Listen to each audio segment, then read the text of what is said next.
Dr. Michael Clark has been waiting very patiently. We're really very, very pleased to have you here. Thank you for making the time. And I'll just hand over to you for a few welcoming remarks. Thank you very much indeed, Professor. Good afternoon and welcome to our conference entitled BRI in the Shadow of Covid-19, Central Asian Perspectives. This conference is organised jointly by the University of Westminster in London and Westminster International University in Tashkent, Uzbekistan. BRI stands for China's Belt and Road Initiative, and also known as One Belt and One Road.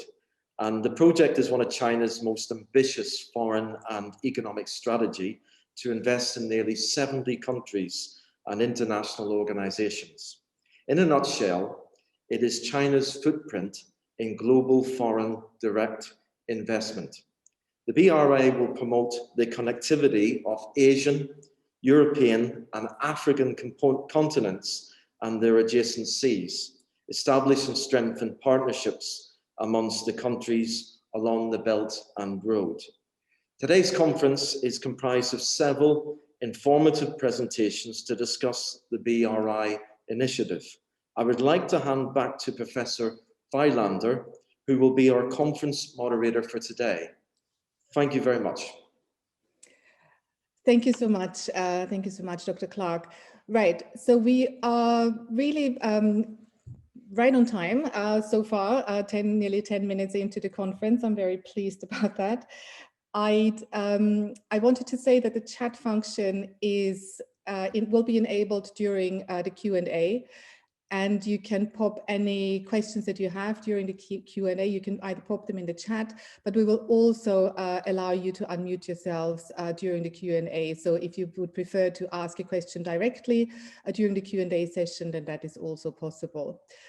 Now, our first presentation today, I'm really looking forward to. I had the great pleasure of listening to Dr. Niva Yao very recently when she presented at the University of Lund.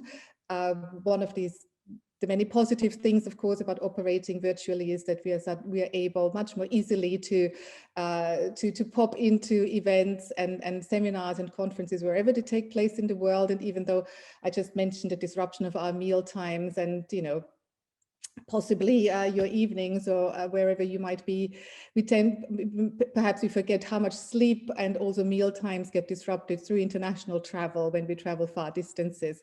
But in any case, Niva Yao is going to present to us today. Niva is a fellow in the Eurasia program in Bishkek at the OSCE Academy in Bishkek, and a graduate from the University of Hong Kong. And she focuses on China's Western peripheral diplomacy, in particular Central Asia and also Afghanistan, and with particular interest also on China's strategic thinking in the 21st century and what is more central to that than the Belt Road Initiative.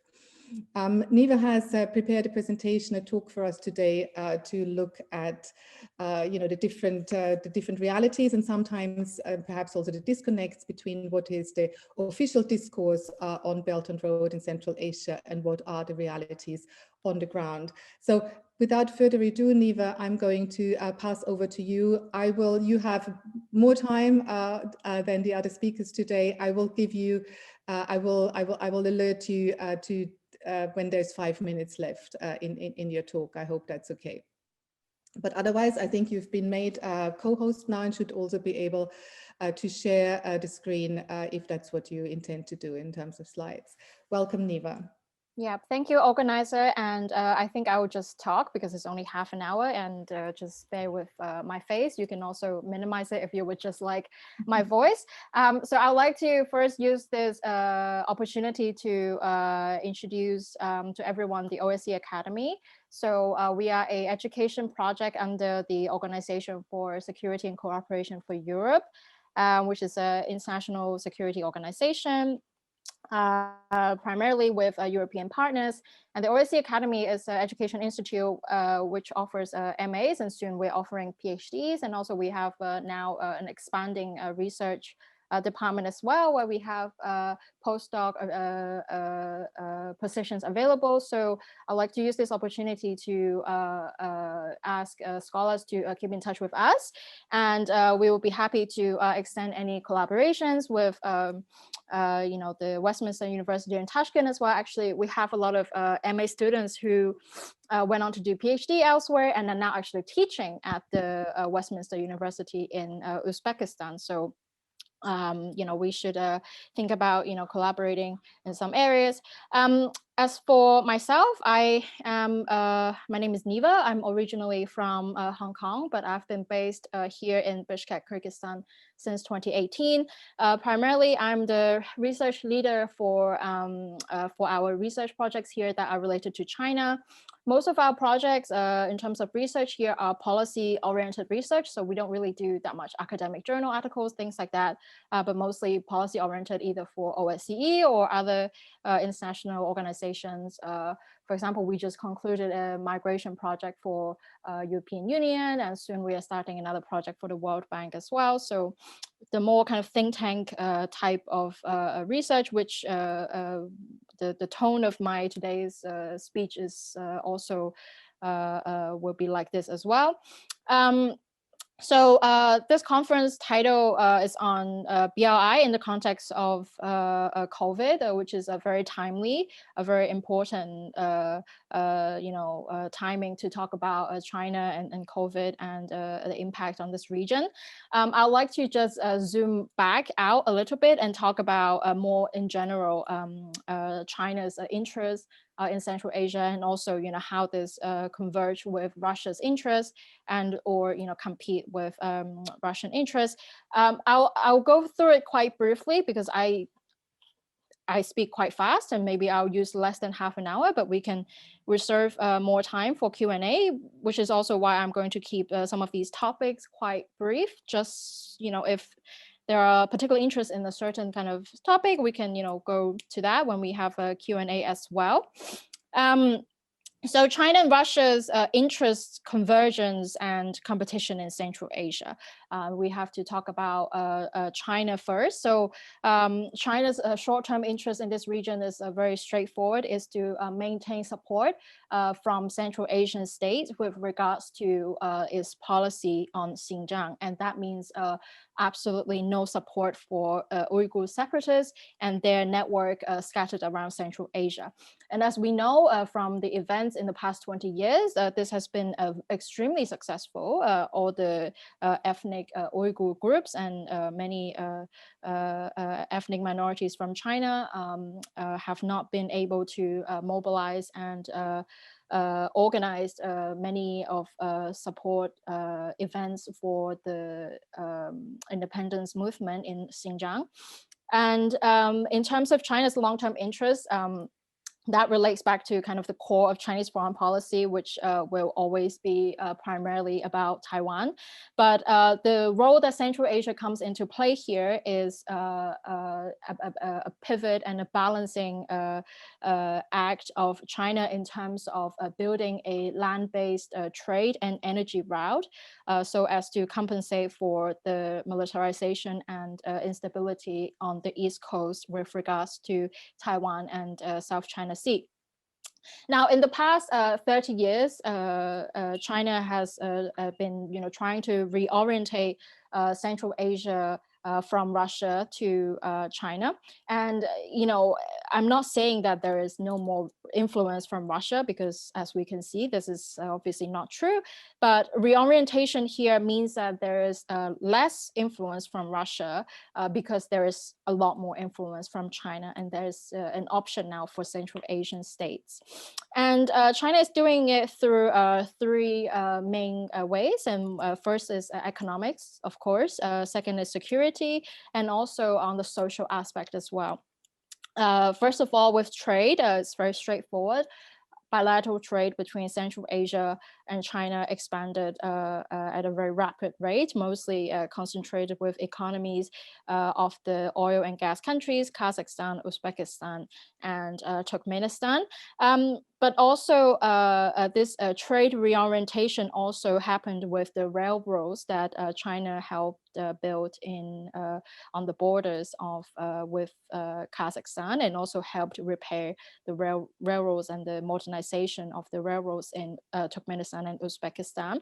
And as well, the cargo trucks have been made a lot easier to go between Central Asia and China as well. And all of these help, the infrastructure for trade. And concretely for trade, there are a couple of things. First is industrial transfer. And we're not talking about China moving their cement factories to Central Asia. We're talking about China selectively targeting gaps in the economies in Central Asia. For example, Kazakhstan for many years don't have the capacity to produce plastic and process aluminium. And China targeted these gaps in the Kazakh economy, so in other Central Asian countries as well, and factories in these kind of gap areas are fulfilled by China, and that expanded that mix up of the categories of bilateral trade as well. Oil and gas, obviously, we have the pipeline, the oil pipeline from Kazakhstan to China, and also the gas pipeline from Turkmenistan, Uzbekistan, Kazakhstan to China. And actually, very recently, there's been a very serious move to build a liquefied liquefied oil, another oil pipeline, basically from Kazakhstan to China. Mostly because this oil, it was liquefied. It's another oil pipeline, basically. Anyways, I will not dive too deep into that. And also another concrete move to increase trade bilaterally is that China is granting more and more export license for Central Asian companies to export to China. And this is not just China granting the licenses to sell for Central Asia to sell the products to China, but China is also actively helping different ministries across the region. For example, in Ministry of Agriculture in Kazakhstan, China sent a lot of experts to help these Kazakh agricultural companies to upgrade and standardize so as to facilitate their export to China. And this is also helps to expand trade. In terms of security, there are, this is in many areas. So arms sales would be a very recent one. Central Asia started buying weapons from China under the Xi Jinping administration. And these are all forms of weapons. We're talking about air defense system. We are talking about tanks. We're talking about drones and all sorts of weapons. And this is rather new. And this means that Central Asia is no longer buying from Russia or just from Russia. It is also now buying from the Chinese as well. And there have been a lot more exchanges between Chinese security and Central Asian security personnel. And these exchanges are not just meetings to talk about security concerns. These exchanges are, for example, Chinese security personnel visiting the Kazakh security training and learning about how does the Kazakh security side of things run. And so the kind of scope of work has expanded, and same with training. China have increased efforts to train Central Asian security personnel. Basically, Chinese officials would bring, and they would select a group of Central Asian security personnel to bring to China, and basically teach about the Chinese method of, for example, investigation in crimes, for example, anti-drug detection. And it is also an occasion for China to actually sell the products that they use in China to detect crimes, to detect drugs, things like that. Military exercises as well. have expanded, and not in terms of not just in terms of frequency, but in terms of scope as well. We see more narrow forms of exercises. So instead of having the People's Liberation Army directly to work with the Ministry of Defense in Kazakhstan, for example, we have very small level exercises where the border guards of China side and the Kazakh side actually engage in anti-terrorism and anti-drug exercises. So the scope of work has gone wider, more frequent, and also more precise in certain areas. The Shanghai Cooperation Organization has matured tremendously in the past 10 years. The communication mechanism has been very professional, and mostly it's because the SCO is actually learning from a lot of international security organizations in the region. For example, the OSCE, they attend our meetings and trainings, and then they learn how is the Western way of going about a certain practice, and they actually, you know, incorporate it, because, you know, as we know, China doesn't have that much of a international security engagement experience. So the SCO actually is open to learning from foreign partners. Of course, they pick and choose what they like, but, you know, there is a drive to improve the work of SCO. And also in technology, in the security field as well, this is obviously a very big one. You know, Chinese tech companies, Huawei, TZE, have always been in Central Asia for many years. So for them to take a step further and engage in, you know, surveillance cameras such as the Smart City program was not difficult at all, because a lot of the core technologies were already supplied by China, and actually countries here love these systems because they are also revenue generating for these governments in Bishkek and Dushanbe. But these cameras are actually very useful for the Chinese security personnel, because under cooperation agreements and from my personal interviews, is that Central Asian security officials actually receive requests from China to track a certain person of interest. And Central Asian governments, because of these cameras that are provided by China, sometimes for free, were actually able to deliver the information that China requests. Whereas before, without these cameras, it was very difficult because there is just simply no resources. So it worked out for both, you know, the China side and for the Central Asia side. And on the social aspect of increased engagement from China to Central Asia, there are also a couple of things. The promotion of Chinese language has been very aggressive in this region, so to speak.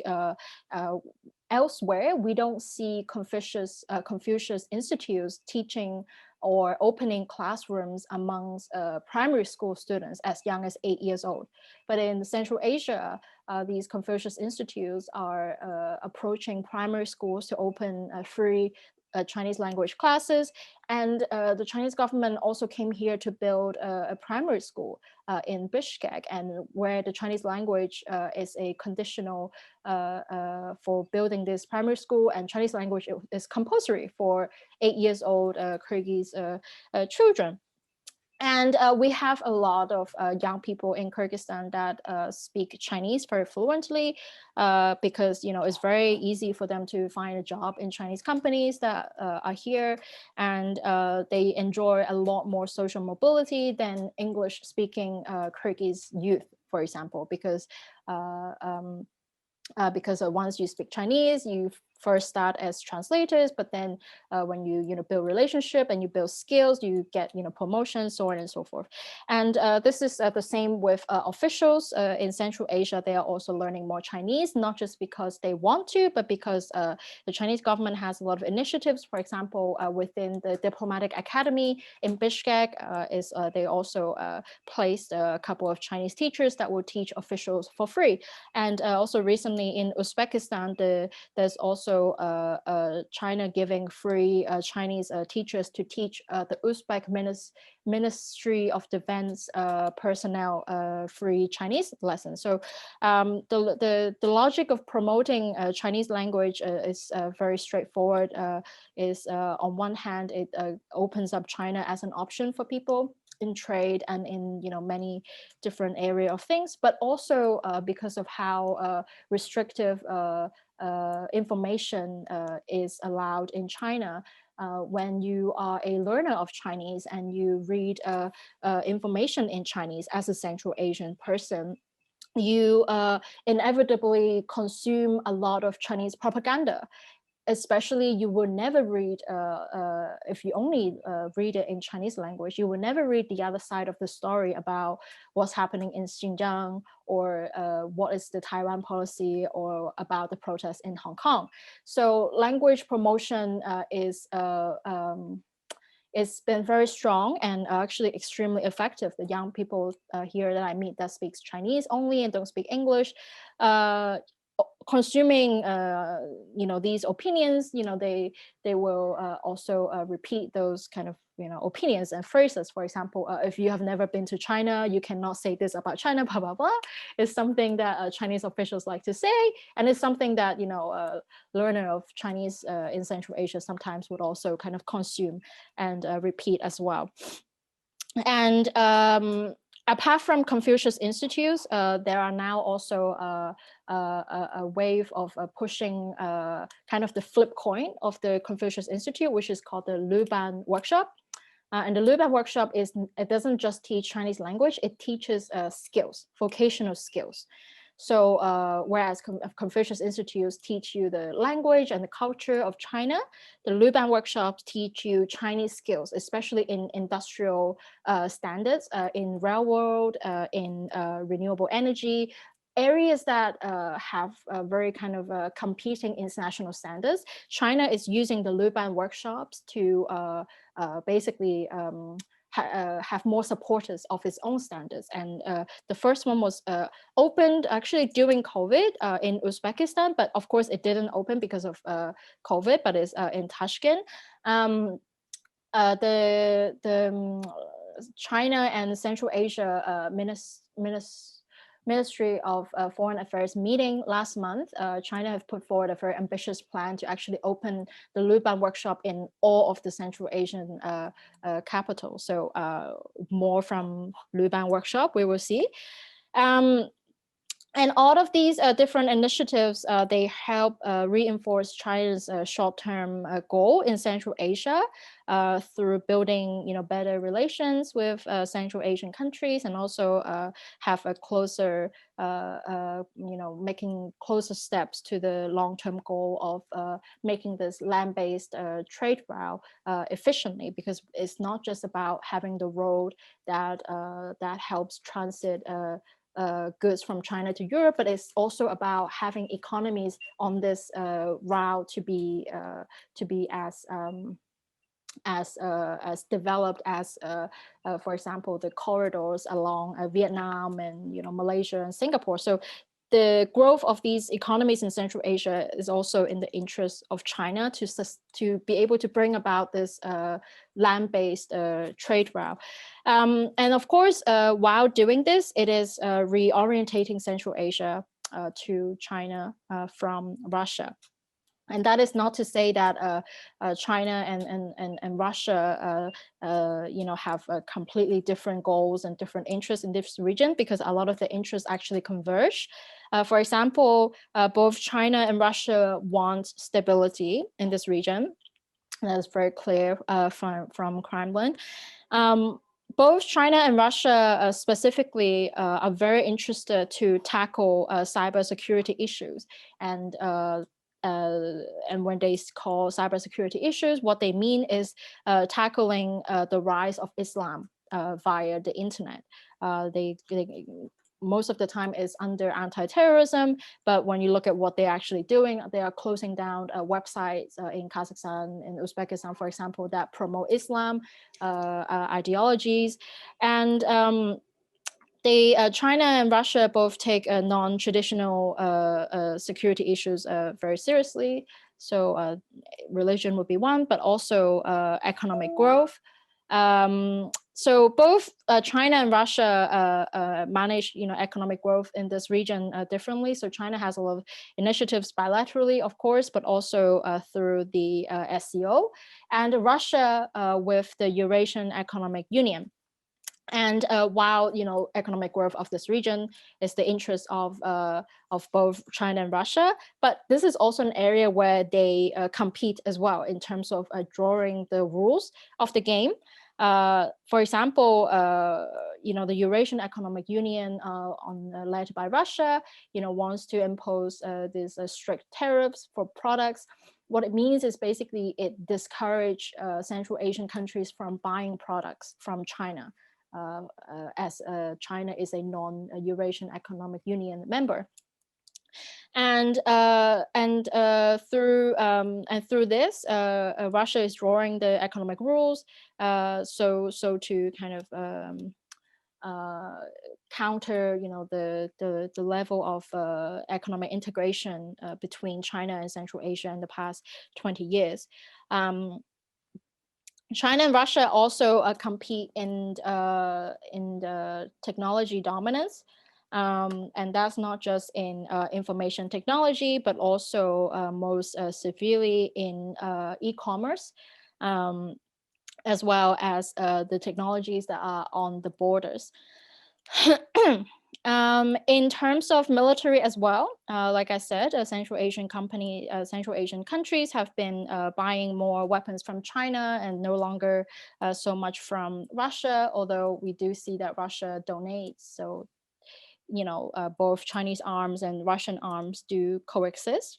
And Russia and China are also competing in language as well, as Chinese become an option. The dominance of Russian language has shifted in ratio, and also in terms of military training, a lot of China-involved military exercises with Central Asia in the past were always in the presence of Russia through the Shanghai Cooperation Organization. But now China in the past, especially 5 to 8 years, have been conducting many military exercises bilaterally with Kazakhstan or with Kyrgyzstan or with the two countries without the presence of Russia. And China has been pushing, like I said, for these military commanders in Central Asia to speak Chinese, whereas before all the commands were conducted in Russian. Even the Chinese commander had to use a translator from Chinese to Russian to communicate with these Central Asian military commanders. So, but now there's a shift away from Russia and from Russian language, and so this is sort of a language competition as well. So it's 5 minutes. So I've kept actually many things quite brief, and I would just open to the floor now for questions on specific areas, or if there are any China related affairs in Central Asia that audience would like to know. I'm happy to discuss, and I look forward to the discussion. Thank you so much, Niva. That was incredibly informative, and I feel like it sort of plunged us right into, right into the heart of the matter with some really, really, pertinent and concrete, and also not entirely uncontroversial points about both Russia and China's presence in Central Asia. I will open up to questions for everybody. I suppose one thought that went through my head as I was listening to you is that, of course, and this is, of course, also what we asked you to speak about, is Russia's and China's competing interests in the region.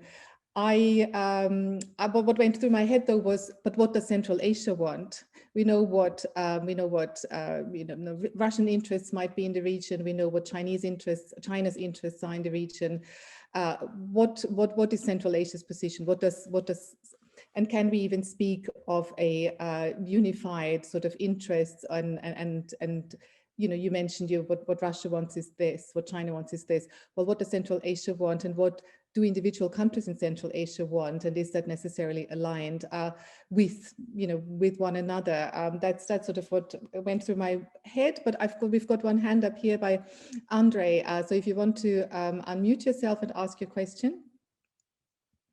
Sure. Thank you very much. Greetings from Bishkek, by the way. Thank you very much, Niva. I actually have many questions, but I'll narrow them down to three. First is, what role do you see the OSCE will be playing with the extending or expanding role of China and the SCO in the region?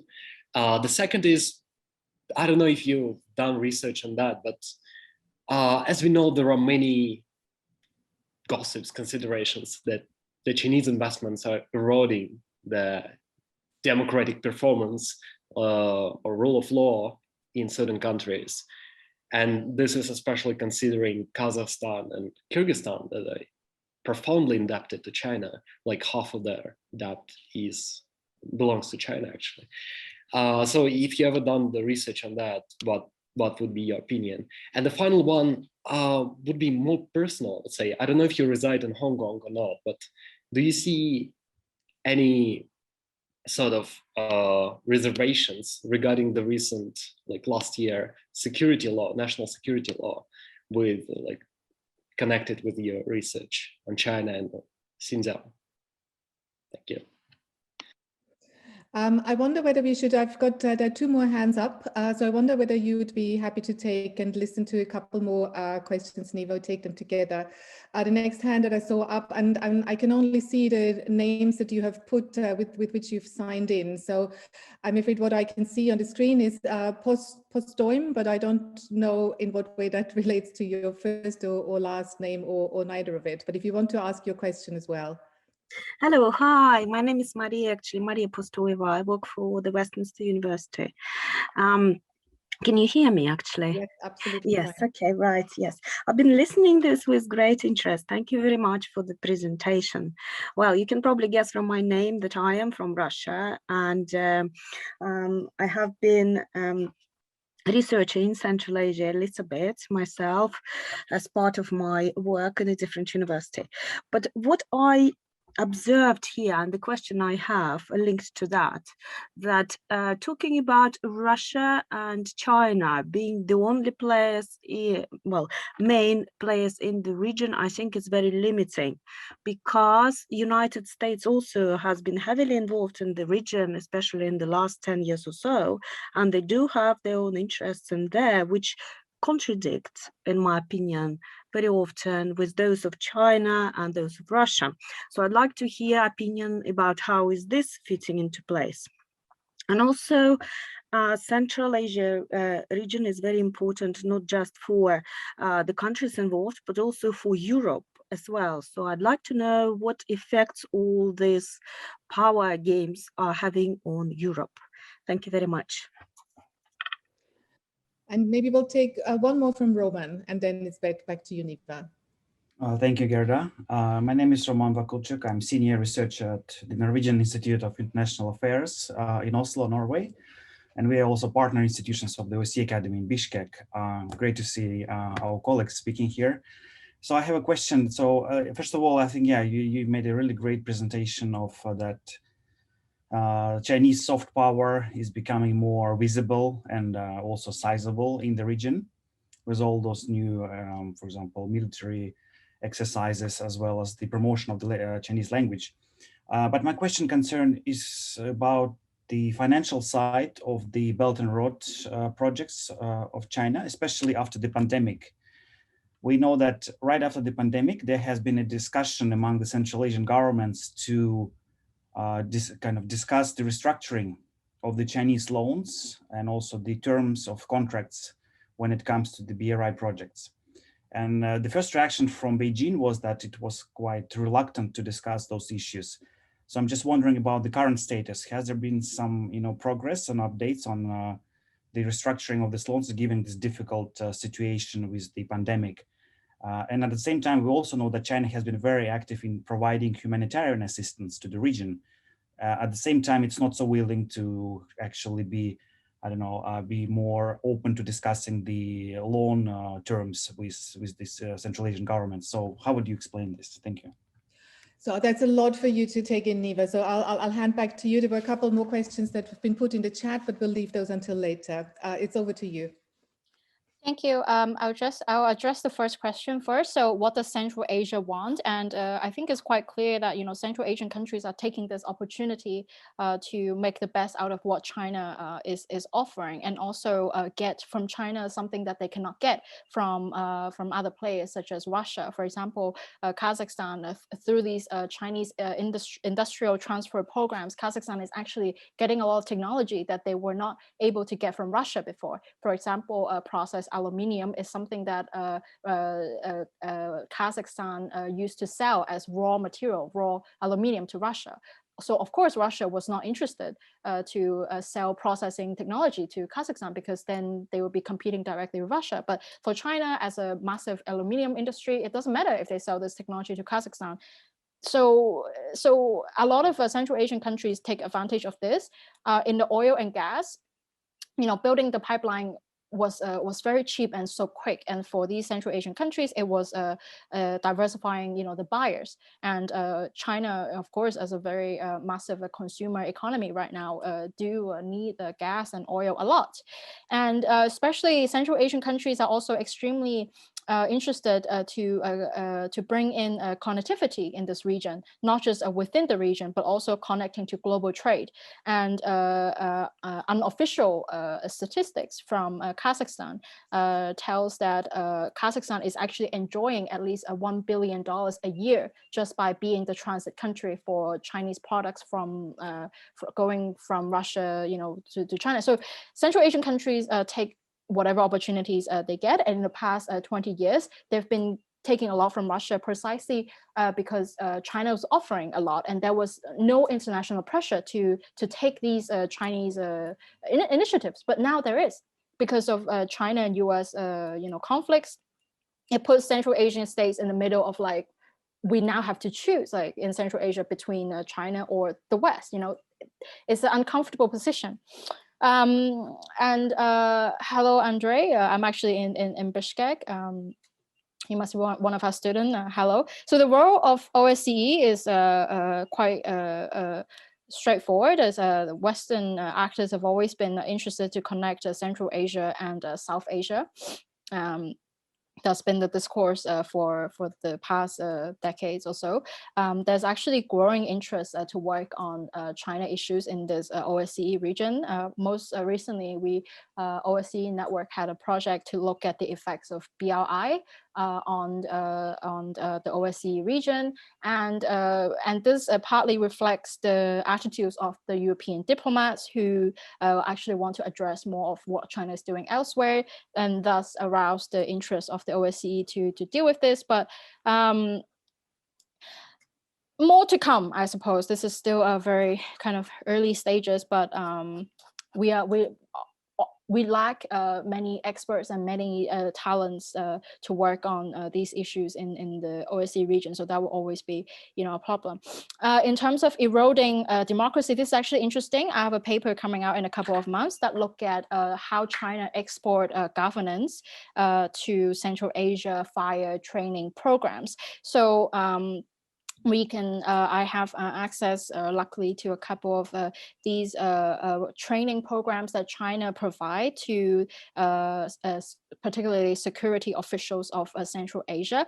And many of these things that China taught to Central Asian countries, we already see Central Asian countries using it. So for example, protest management. In Kazakhstan, we see in the past 2 years, police in Kazakhstan has been able to arrest activists before they even attend a protest. This was not seen before. And this is you know, skills that they have learned from the Chinese, how to detect these activists online and find these protests online and arrest the people who are interested to attend before they even attend, and that's that sort of thing. And also police technology, and all of these are empowering institutions in Central Asia to be more, to have more capacity to impose authoritarian policy. the end of the day, it's up to the Central Asian countries, of course, but China is exporting the capacity, the know-how to these countries. As the Hong Kong situation, I'm a British national, so I don't really, I'm from Hong Kong, of course, but I hold British passport, and I don't think this is the national security law would strictly applied to my work. So I'm not too worried about that. And Miriam's question, of course, yeah, we shouldn't just look at Russia and China. I'm always contrasting Russia and China because it's the two players that Central Asian countries like to talk about the most. But of course, like not just the US, we also have Turkey through all the schools here, and a lot of Central Asian politicians, particularly in Kyrgyzstan, they were all educated in Turkish schools in Turkey or in Kyrgyzstan, and many of them speak Turkish and have Turkish businesses relations. So Turkey is also massive player. Also Iran. Also, South Korea is a big one. I mean, Japan and South Korea are kind of support roles to Western organizations, but very also it's an option for Central Asian countries. But most importantly, also one of the players that is not often discussed enough is, I would say, it's the Arabic countries. So Qatar and Saudi, they build many mosques across the region, especially in Tajikistan, and this have very serious consequences in terms of the next 20 years of how Islam evolves in this region. I've only lived in Kyrgyzstan for the past 3 years or so, and I can already see that people are getting more and more conservative in terms of religion, and so the role of these all the other different actors are actually very important to look at. And also Aga Khan is not itself a country, of course, but massive amount of money, massive amount of funds going into education programs and other aid programs that, the interest of Aga Khan is also very important, and it's a competing power, so to speak, although not being a country, to other Western initiatives. And, so all these superpowers in this region, they are all present, and what this means is that is a lot of pressure on Western organizations like the OSCE or with the German GIZ, whatever project they do. There are zero communication between these other major powers and their work here. So it gets very complicated very quickly. And yes, hello, Roman. Nice to see you. We haven't been able to meet in person, but I say hello to you and Indra. The financial side of BRI is very interesting. So there are now a lot of demands from Central Asian states, whereas before there were not so many demands in this area, especially coming out of Kazakhstan. Kazakhstan, with many of these Chinese projects, they would rather deal with the financing themselves domestically and not take Chinese loans. This is actually very interesting. And many of these loans, China now wants to draft them in renminbi in terms instead of US dollars, as part of a global kind of plan to not use US dollars. And also in terms of BRI and projects in Central Asia, I see a very interesting trend of kind of like decentralizing the system of giving out loans. And what this means is that whereas before these loans were drafted as massive agreements between the governments of Kazakhstan and the government of China, now they are decentralizing in the sense that Chinese policy banks are establishing local branches in Nur-Sultan, in Almaty. And what this does is that you have Chinese finance people on the ground working directly with local partners in Kazakhstan and mostly Kazakhstan, because that's most of the economic exchange happen. So all of this is changing the form of loans from bilateral to local, which means it's going to be much harder for us scholars to actually track these loans because they are now conducted within Kazakhstan. So we have to look at Kazakh data and have them tell us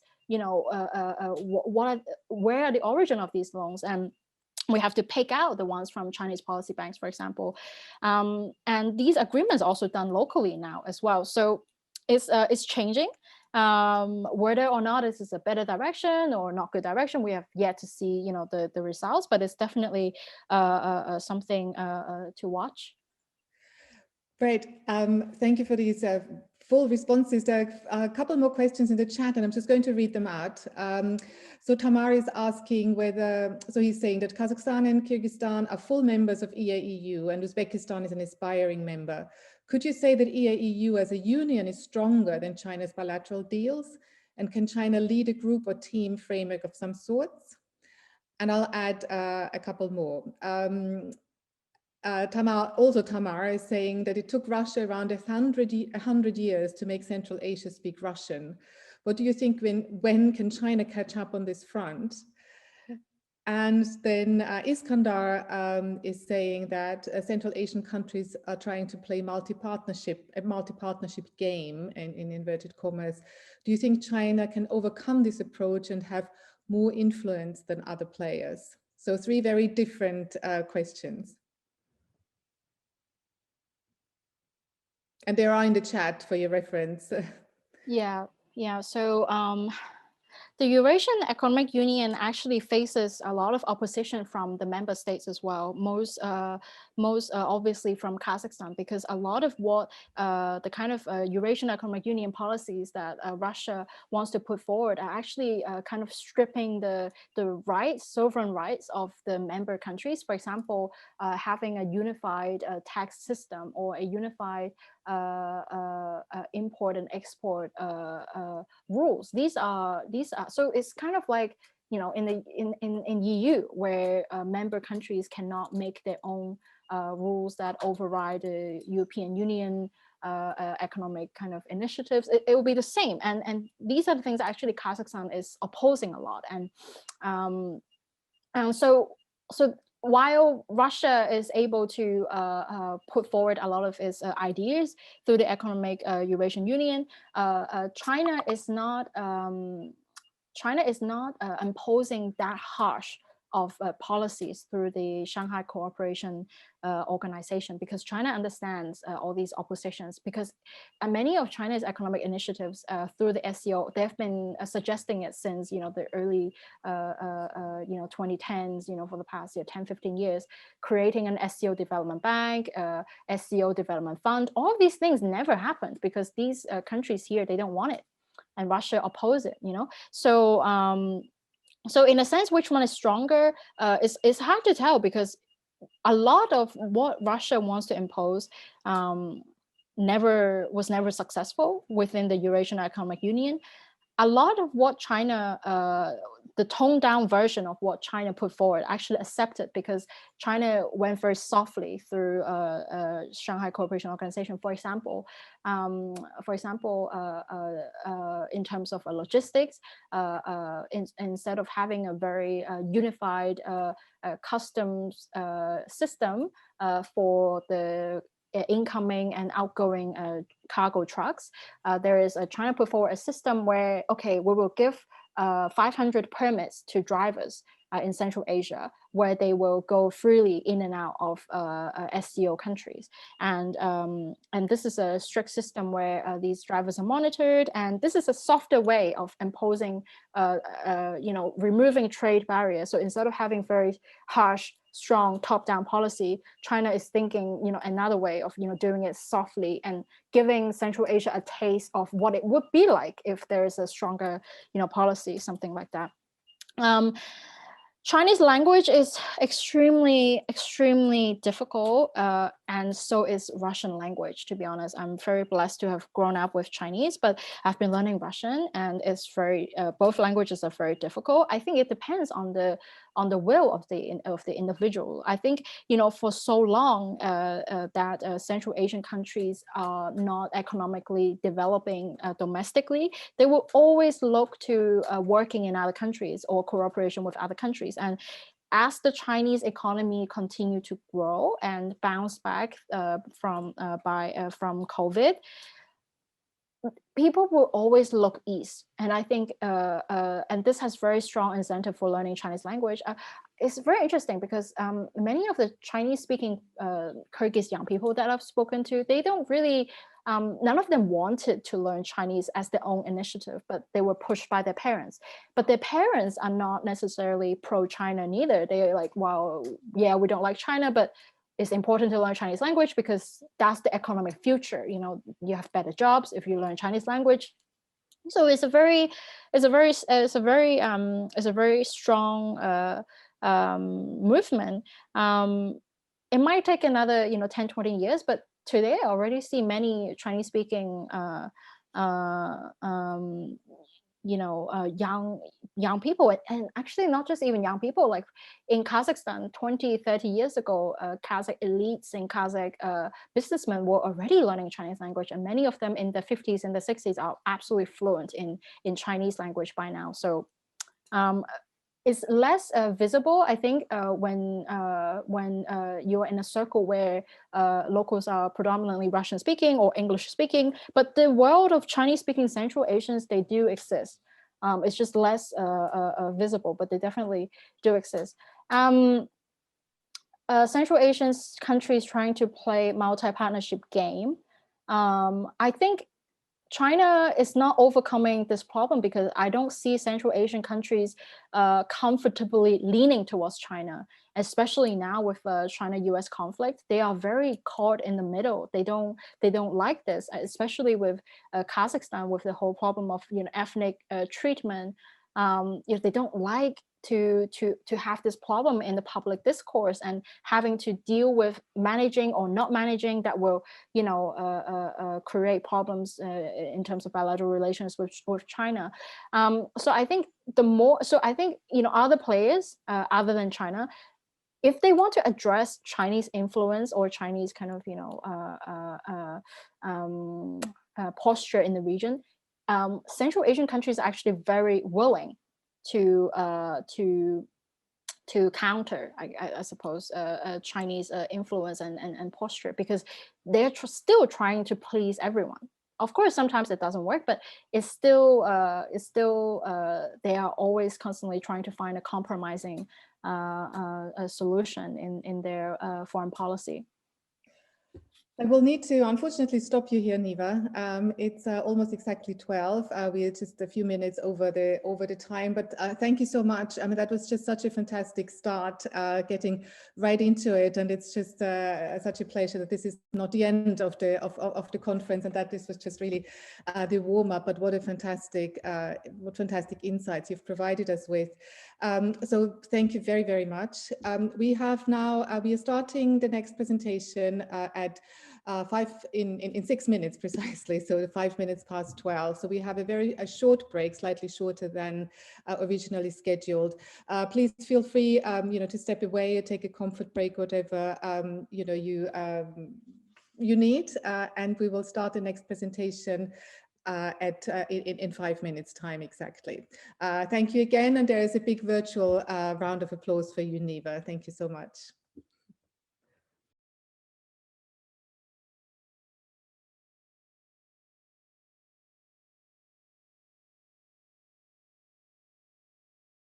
Okay, perhaps seeing that there seem to be some difficulties on Lorena's part, Tom, would you be able to step in perhaps with your presentation at this point, and then maybe Lorena, we can pick up with Lorena again after your presentation? Okay, sure. Can you hear me okay? Yes, we can hear you well and see you. And so Tom is a PhD candidate at the University of Surrey. Okay. Thank you. Thanks. And thanks for inviting me today. So we really had some very good presentations. So it's good. It's good. And this is actually my first conference on Zoom. So it's quite a big day. Nerve-wracking for everybody. We just need to go with the flow. Yeah. Okay. And that's fine. All right. That's fine. Okay. Good. And my paper is based on a working paper I originally did for the GCDC Global Challenges Workshop back in 2019, and I'm trying to convert it into a full paper on the sort of Chinese ideal of globalization and global order, which I think the BRI has become a part of. And really today I'm going to try and put it in sort of the wider sort of context of this. So the sort of pandemic of 2020 and 2021 has been a major sort of watershed for the present international system. So it's similar in impact to the crisis of 2008, both of which have parallels and indicate the fragility of the present international system. And also another parallel between the two events has been the growth of China's clout, particularly its economic clout, which in 2020 has been in how it's been one of the few major economies to continue growing. And of course, it has also raised further questions over its over what its wider vision will be now that it's in a position to better attempt to spread this vision to a wider context. Therefore, today I will look at the BRI as a reflection of China's wider vision, which has also raised issues over China's role and the challenge it poses. So before the BRI, generally Chinese foreign policy was primarily an economic venture focused on China's development, particularly in the case of China's more established policies in the African states, which there are several parallels with, and indeed sort of the economic development is still a major part of it. However, in recent years, the goals of Chinese foreign policy has become more aspirational in nature. So primarily, which has gone from China's development to the role that China plays on the widest global stage. And of course, the context of the BRI has provided an indicator of this. So when the initiative was initially announced back in 2013, it could be seen as being partially a response to moves such as the pivot to Asia and the Trans-Pacific Partnership, which will likely to be continued in some form under the Biden administration, which has favored a more sort of multilateral approach towards China. Indeed, recently we've seen the announcement for the potential of a green competitor for the BRI, which again will be of interest in the future of this initiative. In addition, there is also the question of what the BRI actually entailed, particularly with its original name, One Road, One Belt, which suggested it was more of a slogan rather than a genuine initiative. However, over time, this has evolved. So it's still difficult to pin down, but it has become more concrete, and some have even begun to see it as part of a wider Chinese global strategy, in which Eurasia and the Eurasian landmass has become an important part of. So again, the BRI also ties into the more established concept of Eurasia, which has undergone a revival in recent years, because it had once been seen as a relic of the past, the geopolitics of the past century. However, this in recent years it has been revived, and this has largely coincided with wider trends, most notably the weakening of the established unipolar moment. And of course, the region has long been identified as one of the challenges to the established system, most notably stemming from Halford Mackinder's treatise, the Geographical Pivot of History, which depicts a world where land-based powers located in Eurasia, or what he calls the heartland, challenge the dominance of the maritime hegemon. So traditionally, also, as was alluded earlier, Eurasia has largely been seen as Russia's sphere of influence, which poses one of the more sort of contesting angles of the BRI, particularly regarding Beijing's relationship with Moscow. So they've become closer in sort of the short to medium term. However, in the long term, sort of the growth of Chinese initiatives may raise questions for Russia's own ambitions in the region.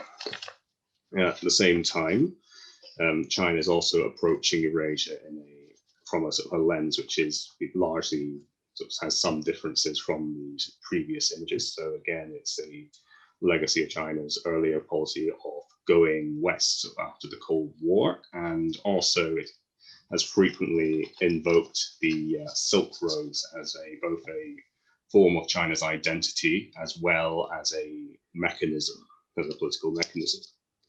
So to come back to the BRI, it has become a centerpiece for Chinese foreign policy goals, and it has also been illustrative of the wider shifts in Chinese foreign policy, which have become more aspirational, and it is primarily a long-term endeavor. So it's still not fully possible to gauge the overall success of it, even though it's been nearly a decade since the initiative was announced. So far it's been a sort of a mixture of both successes, but also quite a few setbacks too.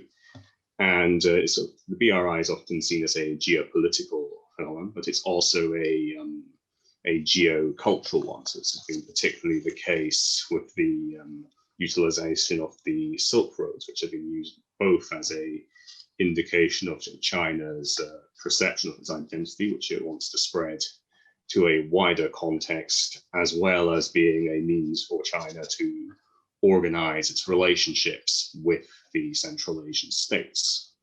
And also the BRI has been a link between several different aspects of Chinese foreign policy, so particularly with its earlier policies in the developing world, and as well as being expressive of its wider vision of its global role. And of course, this raises the question over what a Chinese vision of global governance and globalization involves based upon the BRI. So, as said before, the BRI has become a centerpiece of the Chinese ideal of globalization and global order, within which Eurasia is playing an increasingly significant role. And of course, this has become one of the core aspects of Chinese foreign policy objectives. So in the broadest of terms, alongside the BRI, China's global vision consists of several main components. These include the China Dream, taken from the book by Liu Mingfu of the same name, which advocates that China follow a uniquely Chinese path rather than seeking convergence, and Zhao Tingyang's concept of Tianxia, which he believes is a truly universal order after the nation state, both of which the BRI can be seen as part of the wider philosophical trends of. And it is these aspects that are symbolic of the wider implications of the BRI, which can be seen as part of a wider effort to reshape the global order, as well as challenging the traditional norms and assumptions. Okay, so the challenges of this, so one of the initial challenges is that this is over the compatibility of this vision of global order with the established system, which of course can be most notable in how the notion of a stateless world put forward by Zhao, which the BRI can be seen as part of a manifestation of, contradicts a lot of the ideas of the sort of Westphalian order, which advocates the nation state, and which has undergone something of a revival in recent years. And as a result, this can lead to a wider conflict due to the fact that both these visions contradict each other. In addition, there's also the challenge of the reorganization of Eurasia, most notably the implications it has for both the powers in the nations in the region, as well as the other external actors in the region. And also for the BRI, there's the question of whether it will create a truly global system or a truly globalized system, or if it will still be a vision of global order that is still firmly rooted in Chinese concepts. And of course, possibly the greatest challenge of this in light of COVID-19 has been the challenge of authoritarian political norms. So this has been particularly apparent with Adid and Anwar's assertion that the pandemic has seen a rise in an increasingly multipolar world and the rise of authoritarian capitalism, with the latter playing a significant role in China's development. And indeed, this is part of China's wider challenge, and both of the earlier precedent being the China model as outlined by Cooper-Ramo and also Halper. And it is this wider challenge that raises the issue over the impact of COVID upon the BRI. And of course, one of the most notable impacts of the pandemic upon the initiative and the wider world is that it has shown the vulnerabilities of globalization, which has already been under strain, particularly with the the previous rise of populism and, of course, the ideals of sovereignty. So from China's role, this is for the role of China, this has marked a departure from the initial expectation of the pandemic initially being seen as a manifestation of the weakness of the political system, to its handling of it, seemingly granting it a degree of legitimacy, which in turn further contributes to the wider challenge of rising authoritarian norms. And for the BRI itself, the pandemic will provide a series of setbacks in the short to medium term, with the economic damage caused by the pandemic leading the IMF to project that the region's economy will likely take up to a decade to return to pre-pandemic levels. So as a result, several projects associated with the initiative will likely be scaled back or even cancelled as a result of these vulnerabilities. And at the same time, it has also shown other factors that China's post-global role can take, most notably Chinese mask and vaccine diplomacy, which builds upon the earlier concept of a health Silk Road. So as a result, the implications of the pandemic have been mixed in regards to the initiative, with negative impacts in the short to medium term and the possibility of greater potential in the long term. So, okay, and this is okay, thanks. In all, the BRI has become an articulation of China's wider vision of global governance, which has posed questions to the established international order, and the pandemic has provided both setbacks and potentially opportunities for it in the long term. And the most notable impact of this has been the challenge to democratic norms, which has also been part of China's wider challenge. Okay, that's all. Thanks. Thank you, Tom. Lorena, we weren't sure how long you might be to come back, so we proceeded, but it's back over to you. We've got about 8 minutes, and then we take questions. Zhangbai will be chairing, my colleague Zhangbai, the questions for your two papers. But back to you, Lorena, and maybe let's do without the slides right now. Yes, thank you very much, and sorry, but my connection, although we are in London, sometimes is really weak. That's why connectivity is very important. So I will proceed without slides, and I will go ahead by contextualizing the slow pace of market transition in Uzbekistan by saying that there was a slow process of price liberalization, in particular, for instance, on food.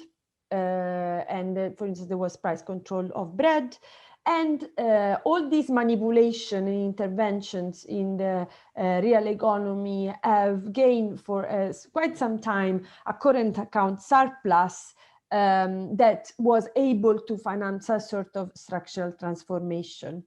One typical famous example of this was the cotton industry, which was subject to a state monopoly and monopoly.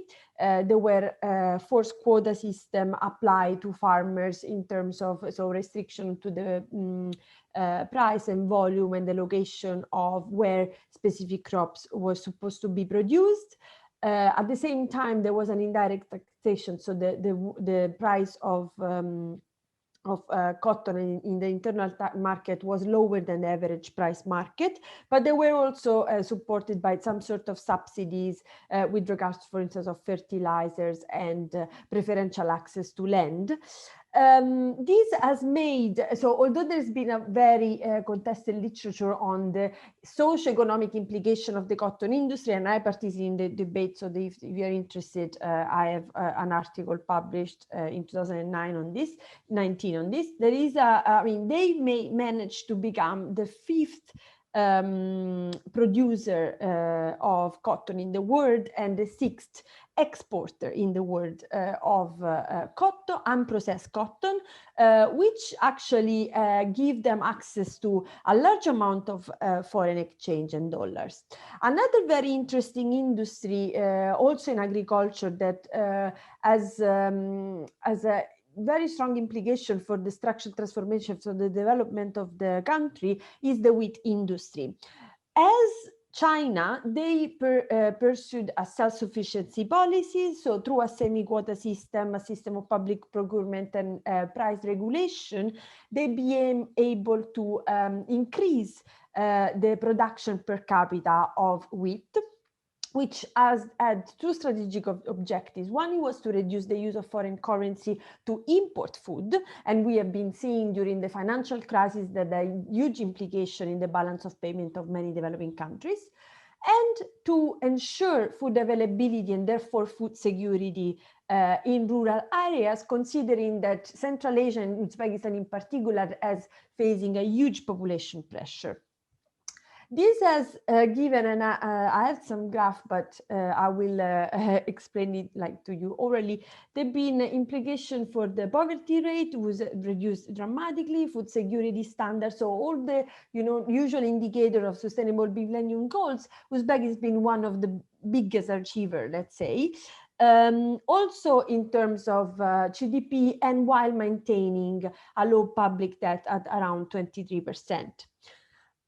It has also kind of spin off a process of structural transformation, therefore an increase in the production and employment within manufacturing and services. What happened in 2016 was a shift in the approach to economic reforms. And this was, I argue, was a combination of both internal and external determinants.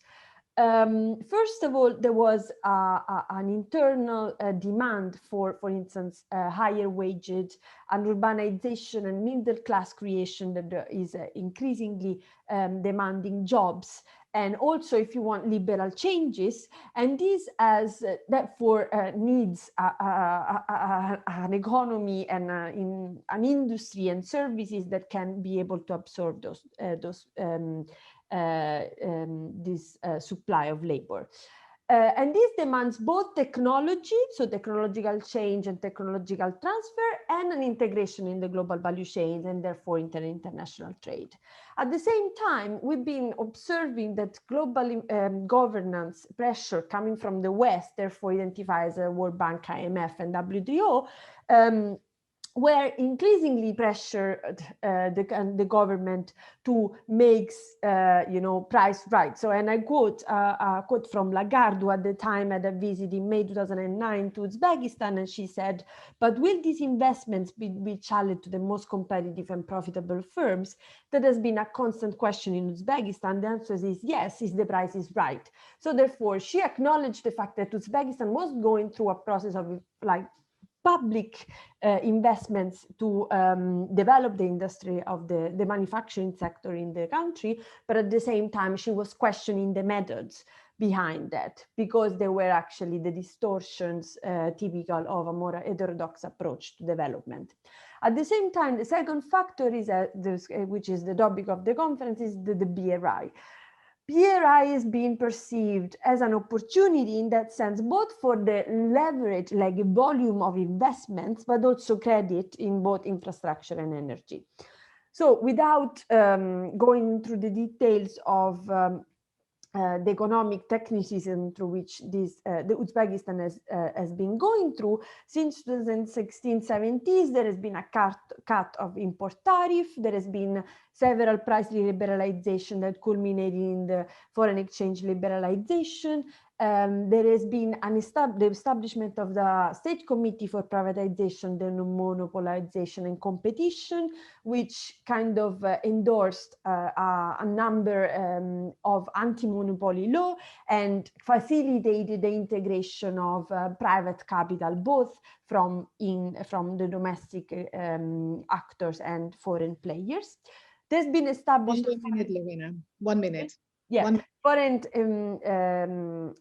free economic zones, and there's been a process of commercialization in the finance sector. Is it by data, is it visible through the liberalization of exporting sector coming in, for instance, in the agriculture through the high value crops, but also in the rise in import of industrial components. So I conclude by creating a little bit of a question mark, in the sense that we all know that this is a very long-term investments that will be able to be analyzed for their, holistic impact not in 2021. So there will be huge implication, but maybe in decades we'll be able to assess them. But what we know now is that the trade volume between China and Uzbekistan and all the other regions have increased. And what has been distinctive about the investment that have been attached to the increased intensification of economic relationship is that there has been a longer span in the perspective of those investments, but also they've been able to be implemented at the fastest rate, especially in Uzbekistan, in comparison to, for instance, as we were mentioning before, other type of investments, for instance, coming from Europe or the more Western approach to investment. There has been an intensification of technological transfer, definitely in the agricultural sector, for instance, and there is, as Niva mentioned, a huge cooperation between farmers, for instance, in Uzbekistan. Most of the loans are being implemented through UN currency, so there is an alternative to dollars. So there is a new form, looking at what the previous presenter has mentioned, an hybrid form, I would say, between what is the development governance as we know it and new forms of state capitalism or developmental state that obviously needs to be assessed in the context, for the context specificity. And I stop here. Thank you. Thank you, Tsangbai. It's over to you to moderate the questions and answers. But as before, you can either raise your hand or pop the questions in the chat. Okay, thanks, Gerda. I'm Tsangbai Wang. I'm a reader in Chinese Studies, University of Westminster. I'm also one member of the research project on China in Uzbekistan, looking after the migration strand. We'll talk about the research progress later on. First of all, thank you very much for the two speakers for sharing your insight on the topic from economic investment and geopolitical perspectives. So it's now I think we have 10 minutes, around 10 minutes for Q&A. If you have any questions, please put up your hand and let us know which speaker you address the question to. If you like, you can also type using the chat function to type your question in the chat box.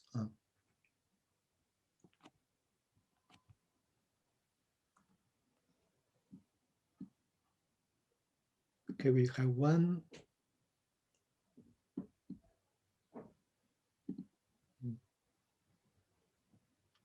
Lorena, I think there's a question for you. Can you? Would you please read it and yes, all right. So how do you assess, from Tamar, how do you assess prospects of the Uzbek-Kyrgyz railways, which they are planning to extend to the Chinese border? Will it pose a serious competition to the Kazakh-Chinese border crossing point with the railway link? So that's a very interesting question, because obviously for the Uzbek-Tajik and the Uzbek-Kyrgyz borders are very problematic, have been always problematic for those who are experts in the region, both for political reasons, but also for logistical reasons. I remember when I was living in Uzbekistan, it would take days just to cross the border and to reach Tajikistan. So for sure, there is an impressive reconfiguration in the logistics industry, for instance, thanks to these railways. And I think there will be, definitely a new scenario, in the sense that, my feeling is that it's true that Central Asian countries are using the so-called competition of Russia and China to have leverage in their decision-making process, in the negotiation or economic partnerships within these two countries. But this opens space also for China to create some sort of competition, inner competition within the region. So I'm not sure that these two will enter in direct competition, because Chinese, Kazakh and Uzbek do not compete in many industries, let's say,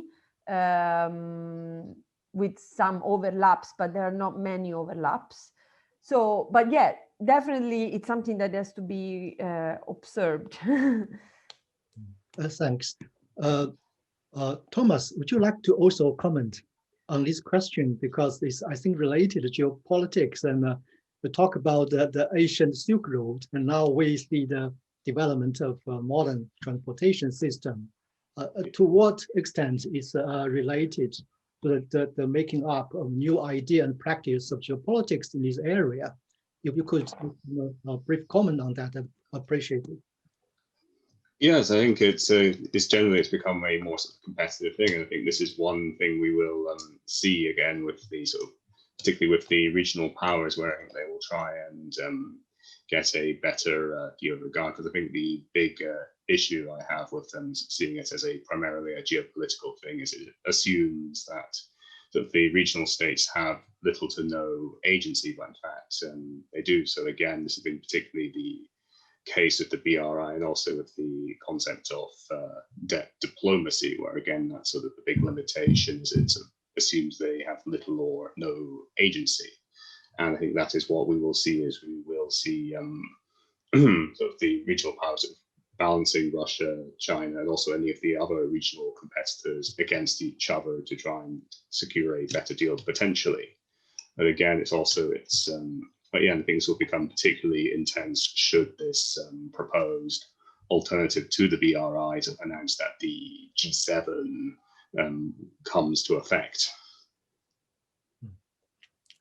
Thank you. I saw just now, Postman, did you raise your hand for a question? I missed that perhaps.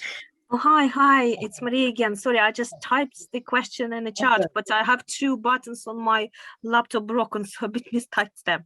So basically, I was asking about what the balance of trade looks like with these three major countries in the region and China, and how does this compare with Russia? Because many presenters, well, all three actually, refer to the increase in trade between the region and China, but would be good to know about specific articles that are being increased. What exactly are they trading more of, and how does it work in terms of imports and exports in the region, and what the balance of trade looks like? Because we know that, for example, China tends to always China aims to produce more exports than imports. Yeah. So is this still the case with the region? And also, how does this compare with Russia, with Turkey? And what do you think would happen in the future after COVID? How would this trends develop? Thank you. So I think this is a question to Lorena, perhaps. Hi, yes, that's a very interesting question. As far as I know, and I haven't processed all the data that I'm collecting, there has been an intensification of trade by article. Sorry, do you mean commodity specific goods? Yes, I would like to know which specific groups of goods they are trading more. Yeah. So there has been both an intensification of export and import coming from and in Uzbekistan, for instance. Uzbekistan has become a big exporter in agricultural sector. And China, it is true that it is an export-led economy, but it's also poor in primary commodities. So we know that not only Uzbekistan with gas, but also oil, and Turkmenistan has been expanding their trade relationship with regards to energy. There has been obviously a still very strong presence of Gazprom and big energy company, Russian energy company in the region. but it's becoming a big buyer in the energy sector, China. But with regards to imports, like Chinese export to Central Asia, agricultural, for instance, inputs, such as fertilizers, tractors, but also manufacturing mid components. So all the inputs that parts and components that are necessary to produce the final product comes from China, because it's a very cheap producers in comparison to any other region in the world. So including the usual partners such as Turkey or India as well. So it's a very dynamic process, but it's definitely becoming like one of the biggest voice in the trade, in the balance of trade. Yeah, thank you very much. Yeah, I think that's probably the end of the Gerda. Do we have a space for one more question, or let's take a break from now? Yes, I think, well, there's one more question that Grayson has just put in the chat, and let's take it and just have, a 5-minute break instead of a 10-minute break. It's a question for Tom. Mm-hmm. And the opportunities offered by the pandemic to promote China's vision in Central Asia. I don't know, Tom, you'll be able to see the question. Yeah, I can see it. And if you just could perhaps give a brief response to it before we go on a break, on a short break. Okay, sure. So I think generally what we can see right now with the pandemic is we've seen a strengthening of China's sort of more harder power, like its more conventional power, particularly economic power. As you mentioned, with the image of China, we've seen a weakening of China's soft power, which again is a major issue, particularly since it's a very sort of integral part of how China builds support for its policies. However, I think with the idea of medical diplomacy, it's still in its early days, but where I think it could work is if in areas where the Sinovac, where again, it's one of the potential advantages for China is it can use it in regions where the sort of other vaccines are less prevalent, or they're not spread quite as widely. So again, that gives a potential opportunity, but whether that will lead to a sort of improvement of China's image, I think the jury is still out on that. Great. Thank you so much, all of you. Thank you, Lorena and Tom, for two really interesting presentations. And I'm really sorry for you, Lorena, specifically for the technical difficulties, because I know how incredibly stressful that is when you're the person experiencing it. And you sort of, you mastered it very, very calmly. So we'll just see you shortly. We'll reconvene in a few minutes' time. Thanks, Gerda. Sorry again for the inconvenience. Bye. No, not at all. Not at all. Thank you, both speakers. Thanks. All right.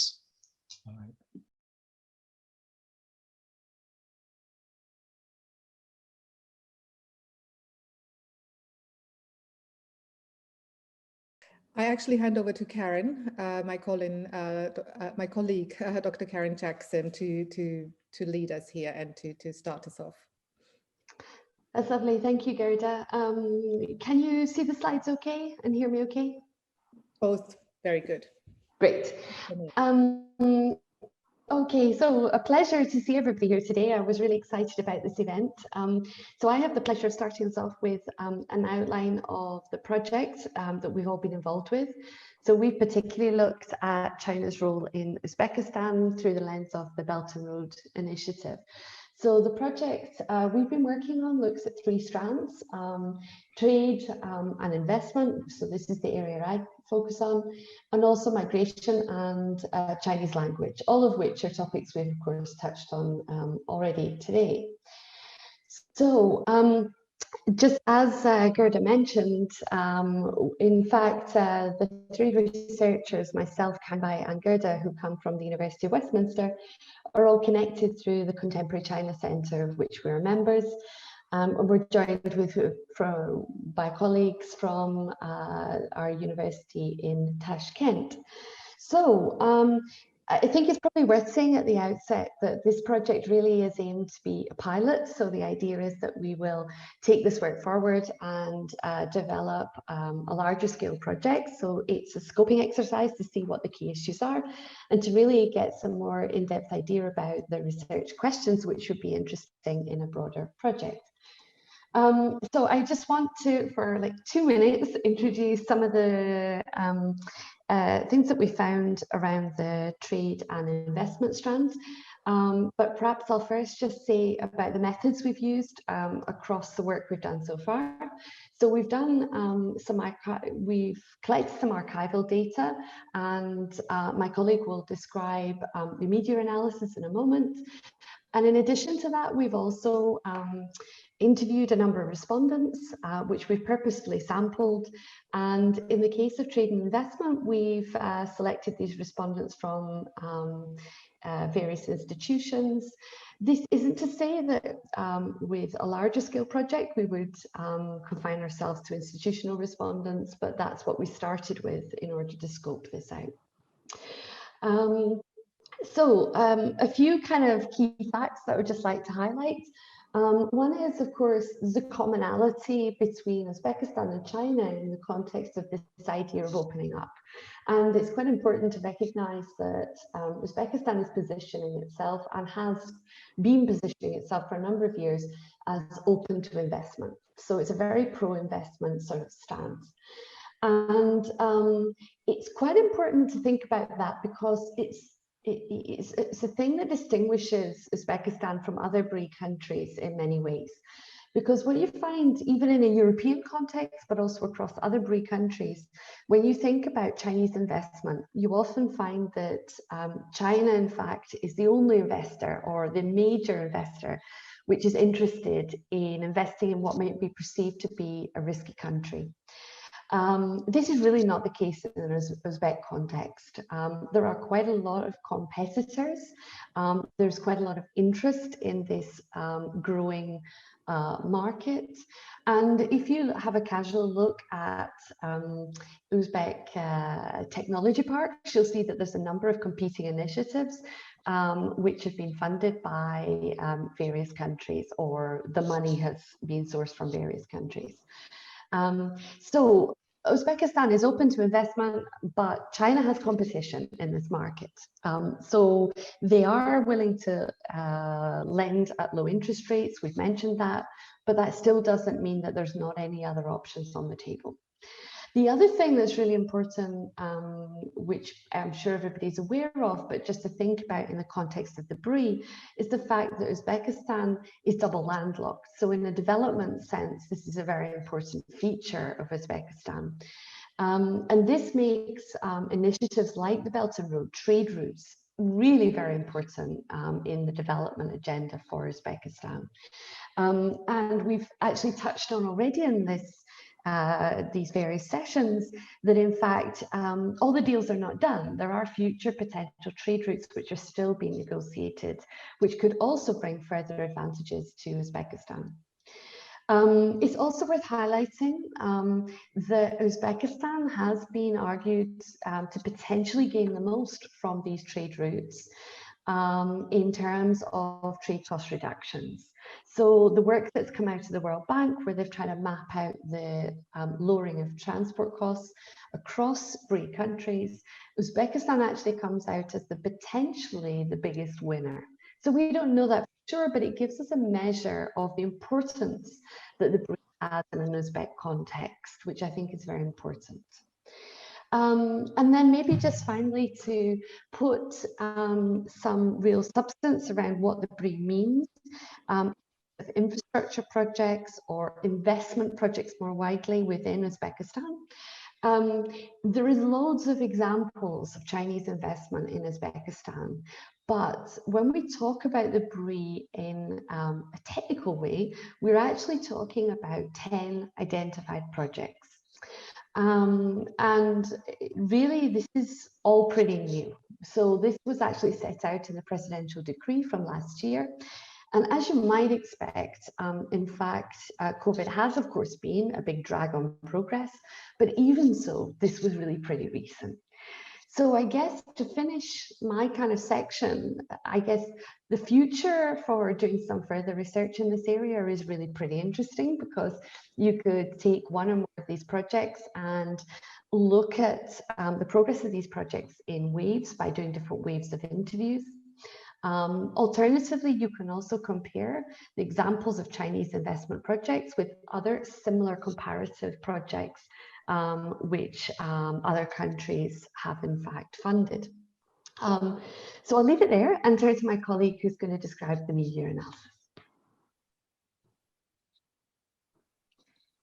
Hi, hello everyone.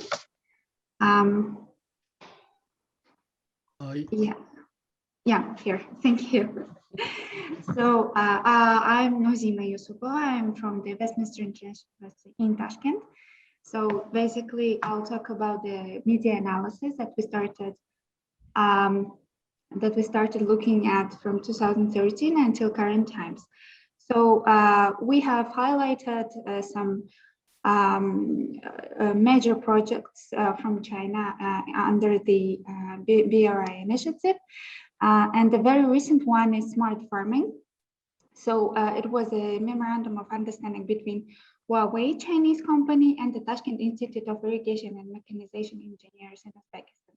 Basically, they started integrating technology into the agriculture and farming in Uzbekistan, and they have started this initiative in 2019, but only now they came up to the partnership and working on the implementation. So on the trade side, there are two major projects between China and Uzbekistan that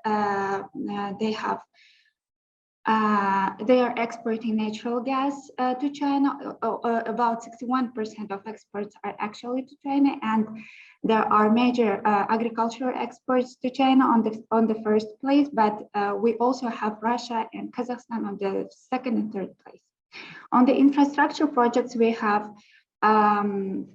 we saw the news about the Trasera project, which is trade corridor between Europe, Caucasus, and Asia. So it's basically the railway between the China and Europe going through Uzbekistan, and it's a kind of restoration of historical Silk Road. And this is the biggest infrastructure project which started implementation in 2019, and they are still on the implementation, negotiation, and partnership. In partnership stage. Sorry. Another industrial production is a special, let's say, a special industrial zone in Jizak, where we have many IT parks creating invested from China, and we also have Turkish industrial IT parks and etc. So basically, they are trying to open an open trade and economic zone in Jizak, which will be like a free open economic trade zone.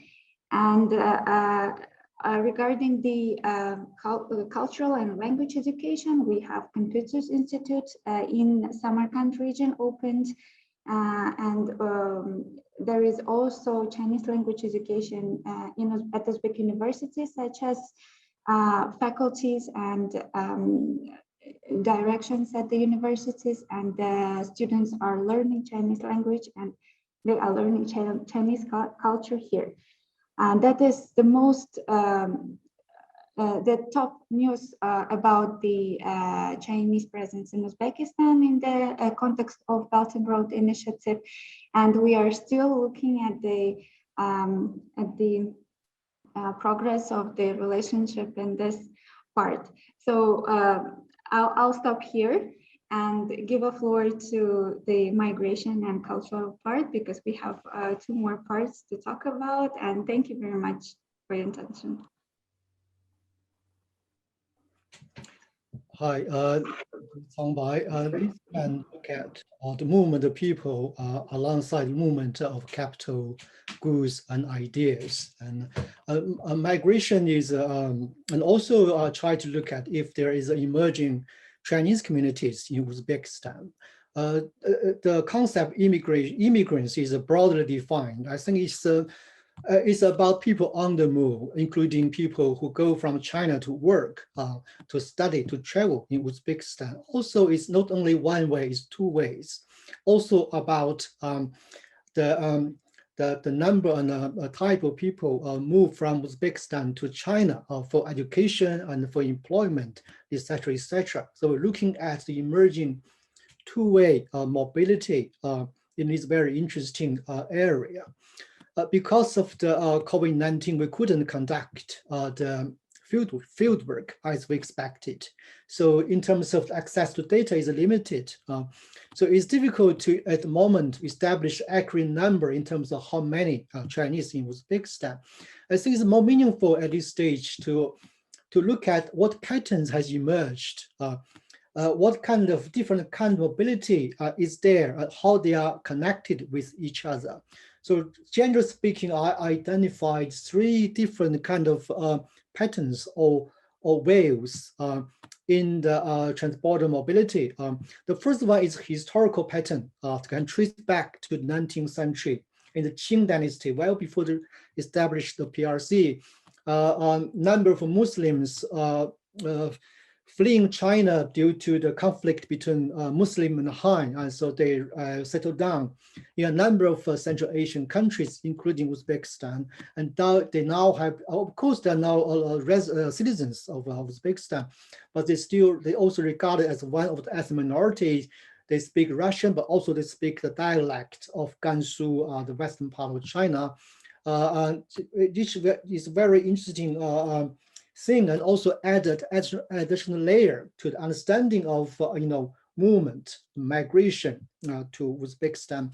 The second pattern is transborder mobility, mainly between Xinjiang and Central Asia. It's happened shortly after the two countries signed a diplomatic relationship in early 1990s. Because they speak roughly same language, the affinity in linguistic and cultural traditions is to facilitate movement and settle down employment of Xinjiang Uyghur in Central Asia. I think at that stage, in the 1990s, this group of people from a particular part of China play a big role in terms of the development of Chinese communities, no matter how the Chinese community is defined in Central Asia. And the third pattern is emerged in the beginning of the early 21st century, slightly before actually the launch of the Belt Road Initiative, but definitely BRI push further the emergence new pattern, which is following the Chinese investment trade, a large number of Chinese employees working for Chinese companies, private entrepreneurs. They follow the capital, follow the trade, arrived at Uzbekistan, and the profile of Chinese community in Uzbekistan has diversified because they come from different parts of China. So this is the three patterns has been identified, but also there's a new thing happening, which is emerging academic. I think some speakers already mentioned about it. The emerging academic mobility, thanks to the popularization of Chinese language and established of Confucius Institute. There are currently nearly 900 students recruited by the Confucius Institute in Tashkent. And also there are over 6,000 students studying in China from Uzbekistan because of the development of Chinese education and Chinese culture as well in the country. So this something would be very interesting for further investigation. I think that's all from me for now, yeah, on this strand.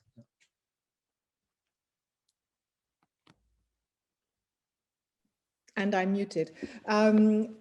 I just want to pick up from that directly and say just a few things about Chinese language and culture, which is more my side of the strand, and won't say too much about the Confucius Institutes, but there are a couple of interesting points. We had access to reports from the Confucius Institute in Tashkent, but weren't able to speak directly to anybody. But according to the reports, the Tashkent CI was in fact the first CI established in the world in 2004 in partnership with Lanzhou University. And then Samarkand CI was established 10 years later.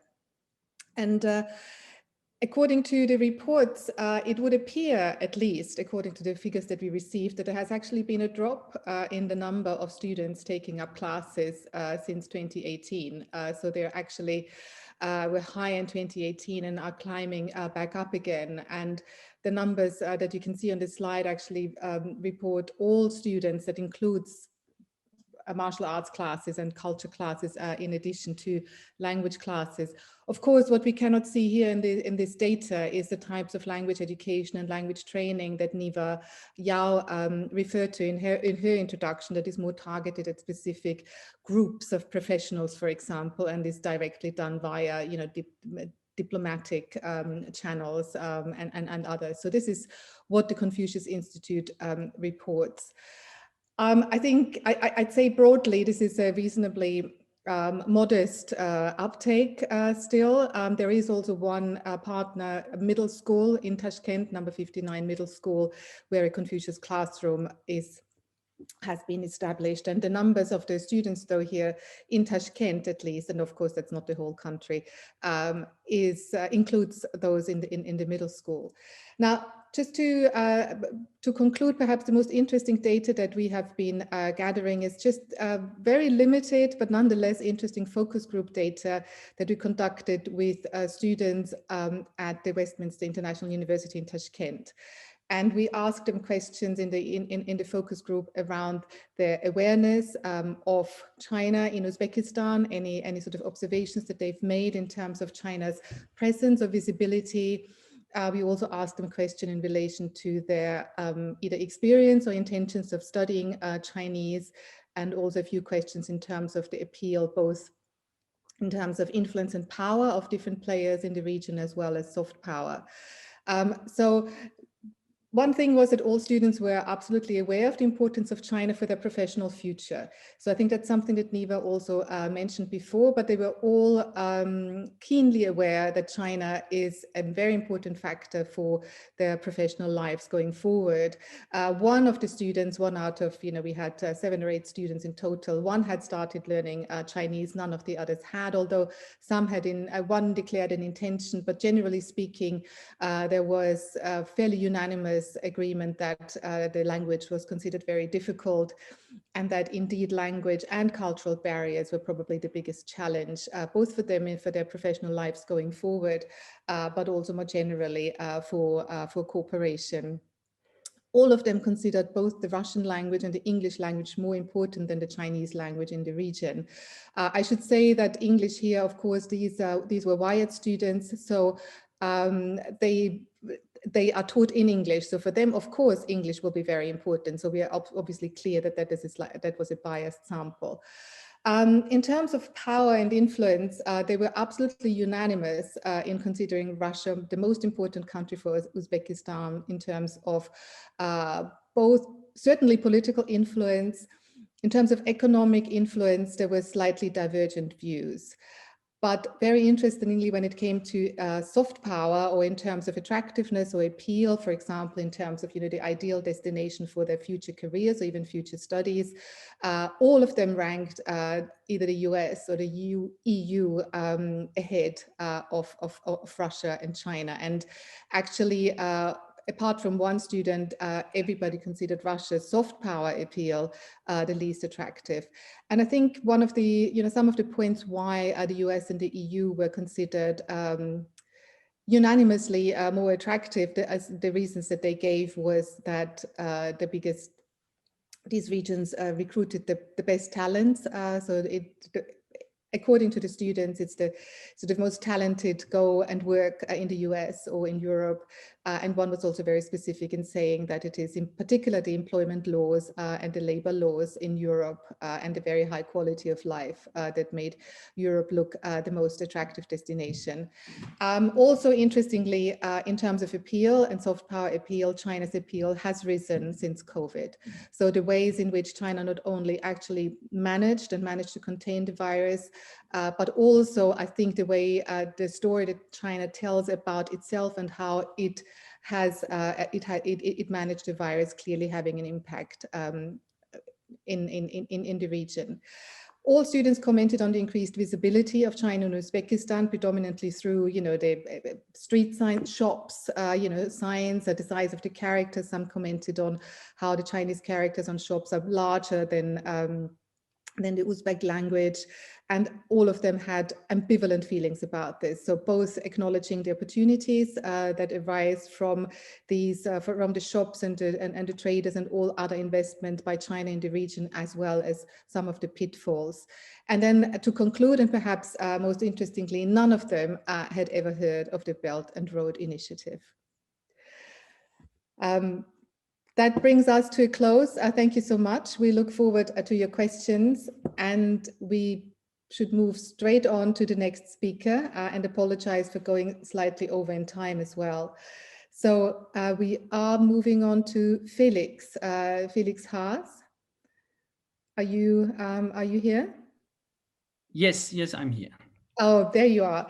And Felix joins us from, are you actually in Yangon? Are you actually in Myanmar? I am indeed. Right, so Felix is an independent researcher, and I'll just hand over straight to you, bringing in a slightly different Asian perspective on the Belt and Road Initiative. Yeah, thank you very much. I'm just trying to share my screen. If you give me a little moment.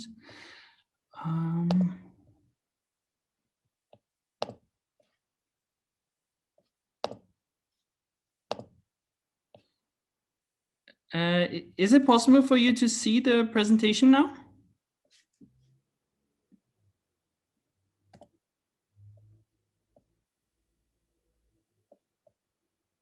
Yeah, we can see it.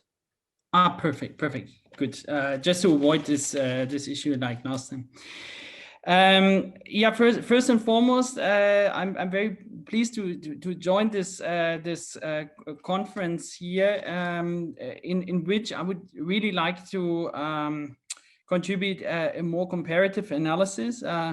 Myself, I've been a scholar, a consultant, mostly in the arena of business consulting, in fact, in Southeast Asia and especially in Myanmar.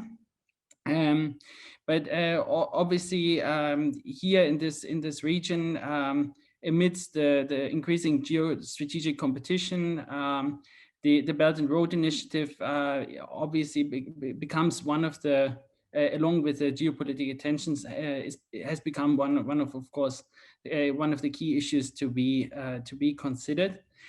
So what I would like to use this opportunity for is to share a few comparative views that might be helpful to understanding and to dealing with the context also in Uzbekistan. First, by means of introduction, just I would like to frame the different geographies and what the Belt and Road Initiative here in these different contexts might mean.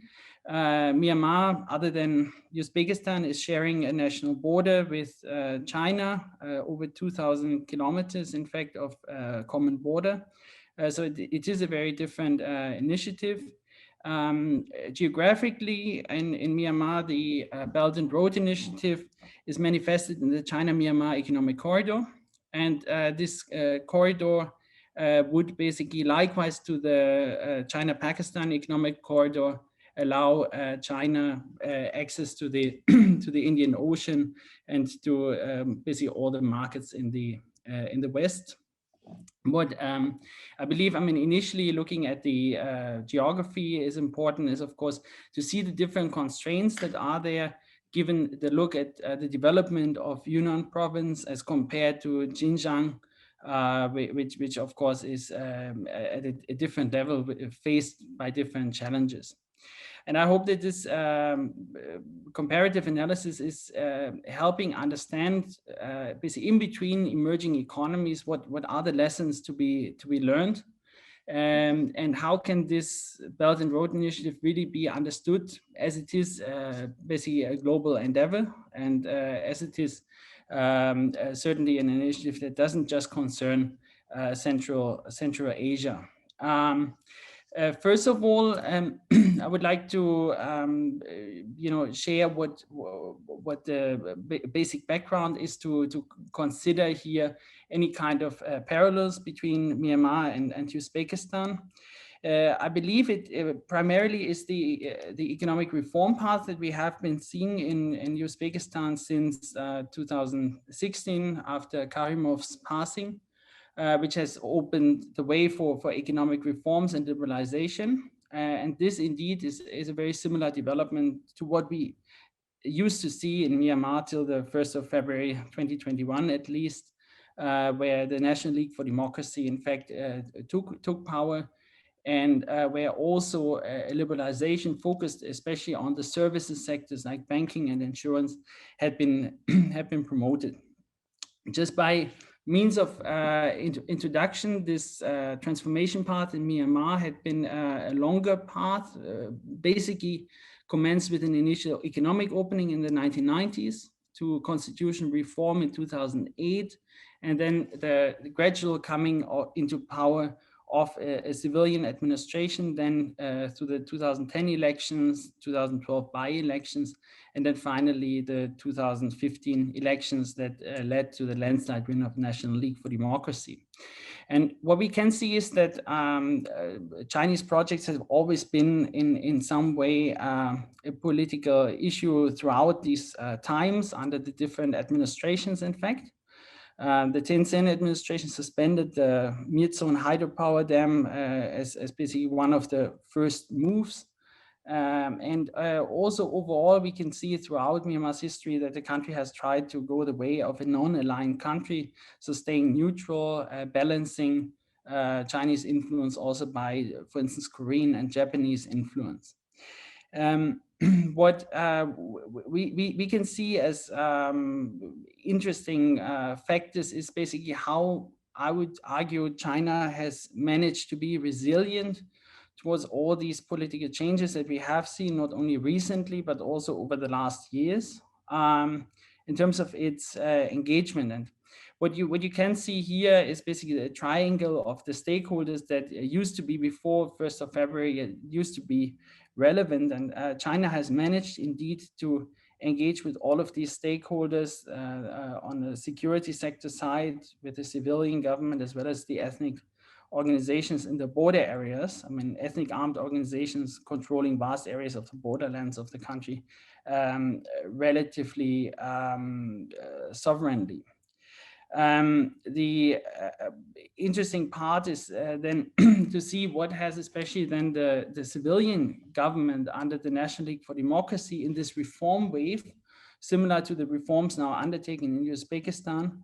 What has that government in fact then done to in fact deal with the Belt and Road Initiative? And interestingly, we have different high-level visits, and even pre-COVID, just before COVID, the visit of President Xi Jinping to Myanmar. So there had been high-level engagement. However, what I believe one of the learnings, in fact, is that in fact under also the government of the National League for Democracy, in various fractions within the government, there had been relatively strong opposition also to the projects of China. And one of the concepts that had emerged during the term of the National League for Democracy had been this concept, what would be referred to as a review board. So a review board referred to as the project bank was established, which was basically scrutinizing projects, in particular unsolicited proposals, which came primarily from the Chinese side, part or not part of the Belt and Road Initiative. And what was fascinating to see is this flexibility, how China even dealt with this level of criticism in terms of basically renegotiations of projects. So, I mean, like previous speakers highlighted, very much China had been able to adapt and to deal with different authorities and even to make certain concessions here. So the Belt and Road projects don't seem to be solid projects, basically, that cannot be changed, but they can be negotiated indeed. This is the first aspect of the paper, you know, and how basically China has been dealing with emerging market political conditions, which are subject to change, as we have seen in the case of Myanmar so severely. When we I would like to give one other perspective, which is more about the theory of what the Belt and Road Initiative would in fact do and how this would impact social and socioeconomic systems. We can see here the maps of the two regions, in fact, and what these maps basically show, it's basically a network of a corridor, is a network of knots, in fact. And from a just theoretical perspective, I believe this is a very important point, that we recognize the role here really of the border areas and of cross-border exchanges in this development and in the Belt and Road Initiative, because indeed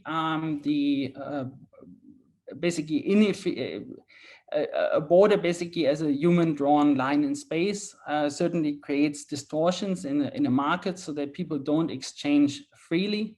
The Belt and Road Initiative now is trying to break this up and create new corridors.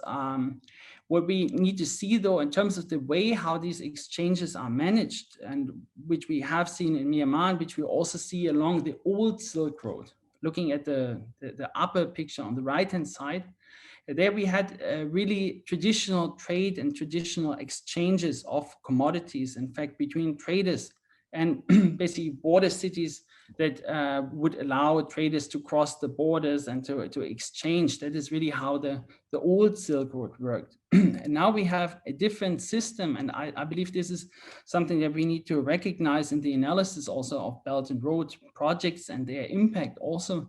Now we have an entirely new system with, in fact, factory-to-factory value chains that basically take out all these traditional markets and market systems, where really the Belt and Road Initiative certainly would change the way how these economies are run and structured.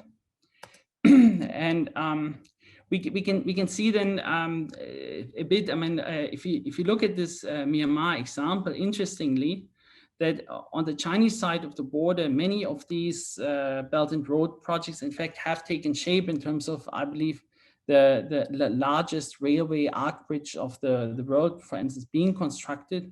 Whereas on the other side of the border in Myanmar, and really we still have congestion and we still have challenges here in terms of handling, in fact, the trade.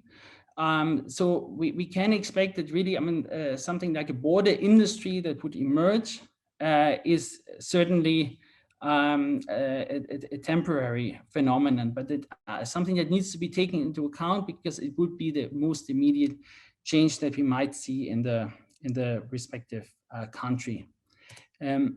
So we can also see here, for instance, all the informal trade that you find at the Myanmar-Chinese border here, for instance, which also shows a totally different dimension of what really the on-the-ground realities of a Belt and Road really are here in such an emerging economy.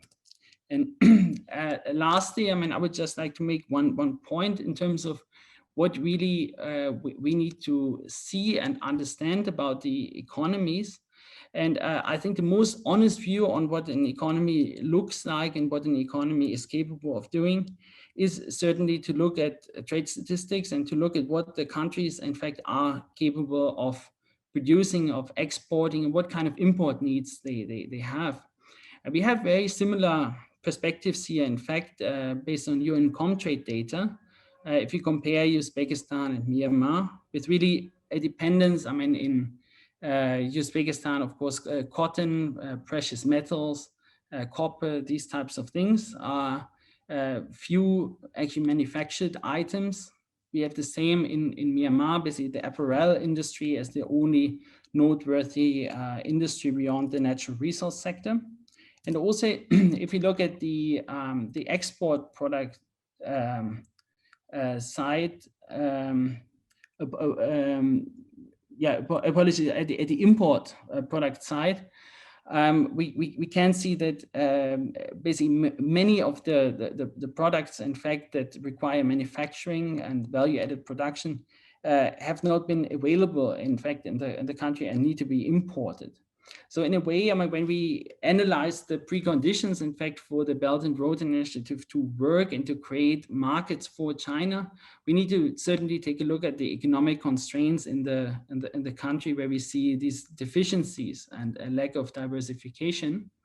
This really would challenge the paradigm that industry doesn't need to be part of a development portfolio, also of international development partners, etc.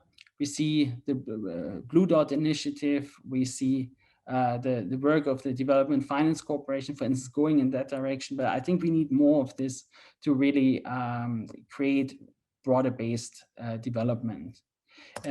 Obviously, what we can also see, and that as a last point, because I believe I'm over time here, of course the private sector itself is the driver of the actual economic growth.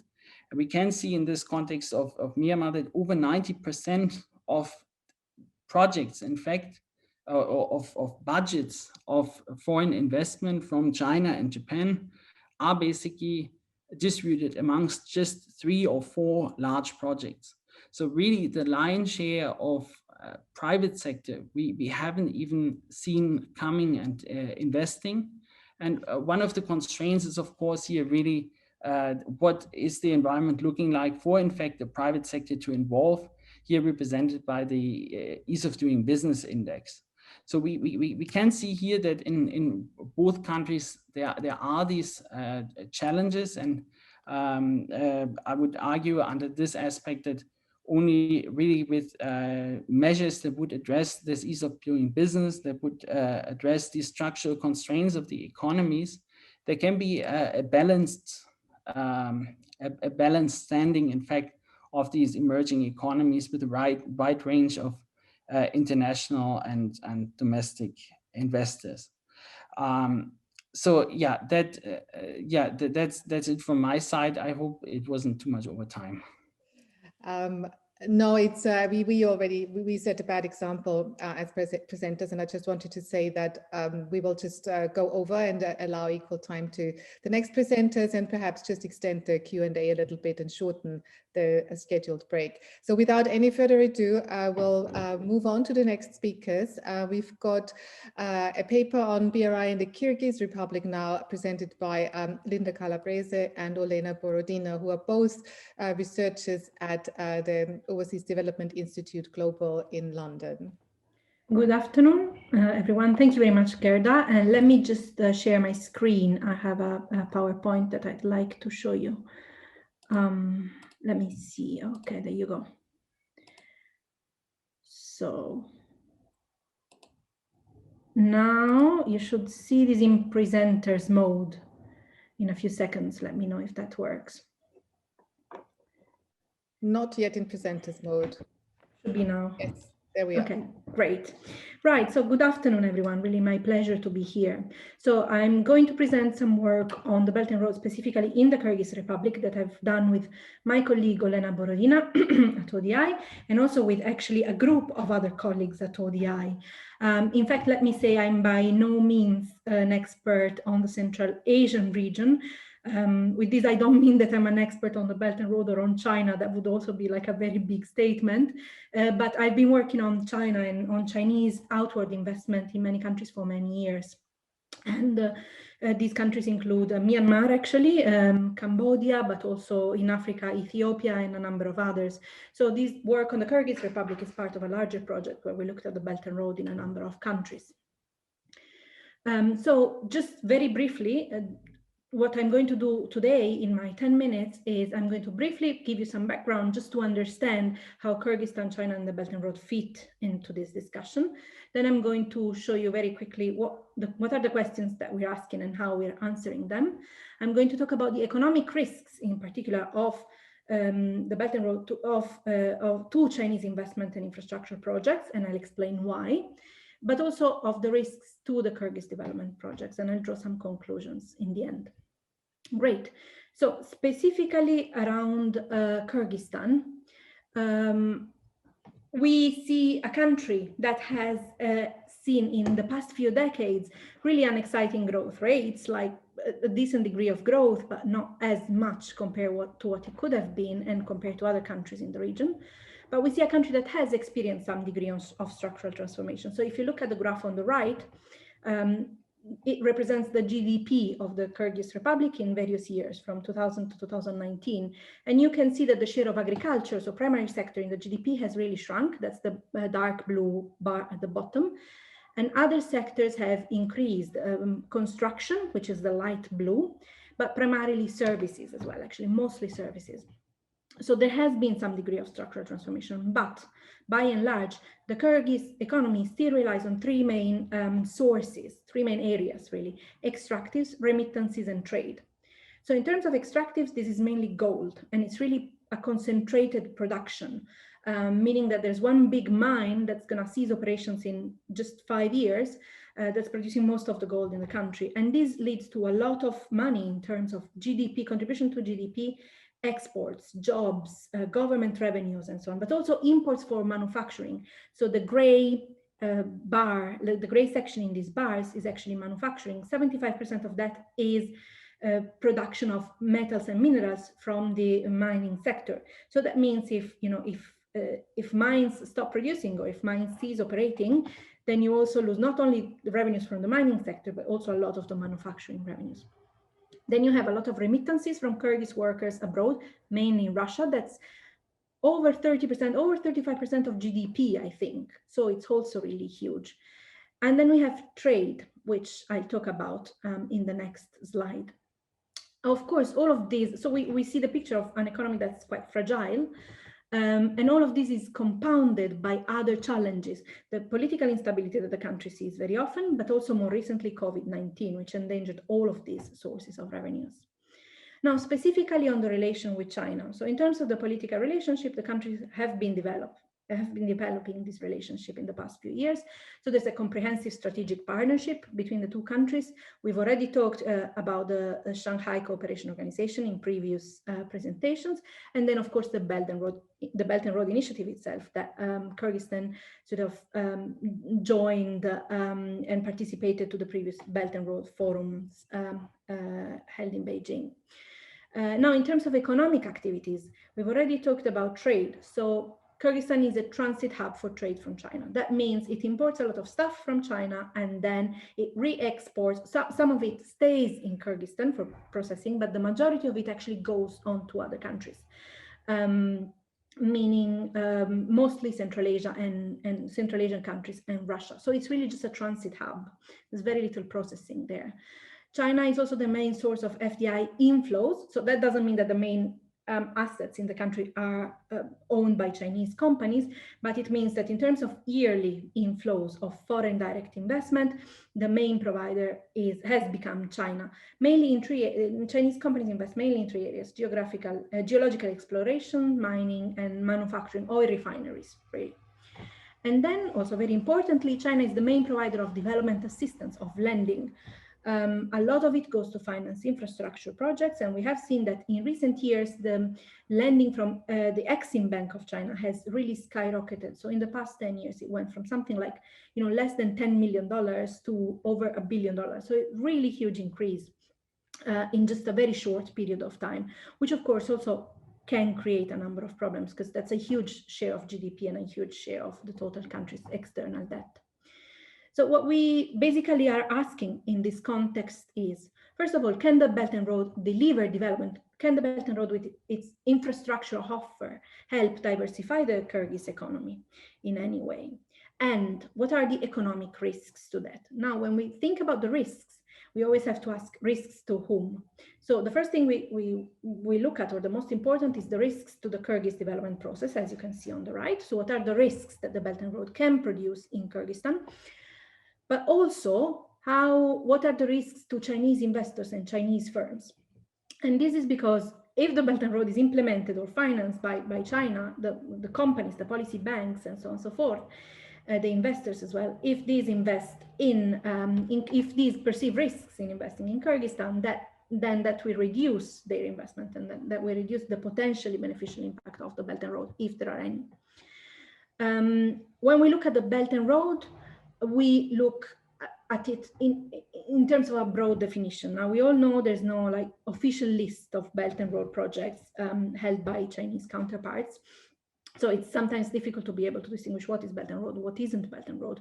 But in the eyes of Kyrgyz stakeholders, infrastructure projects, but also private investment and so on, these are all things that are part of China's economic engagement with their country. And therefore, they all influence the views on the Belt and Road and potentially the impact of the Belt and Road as well.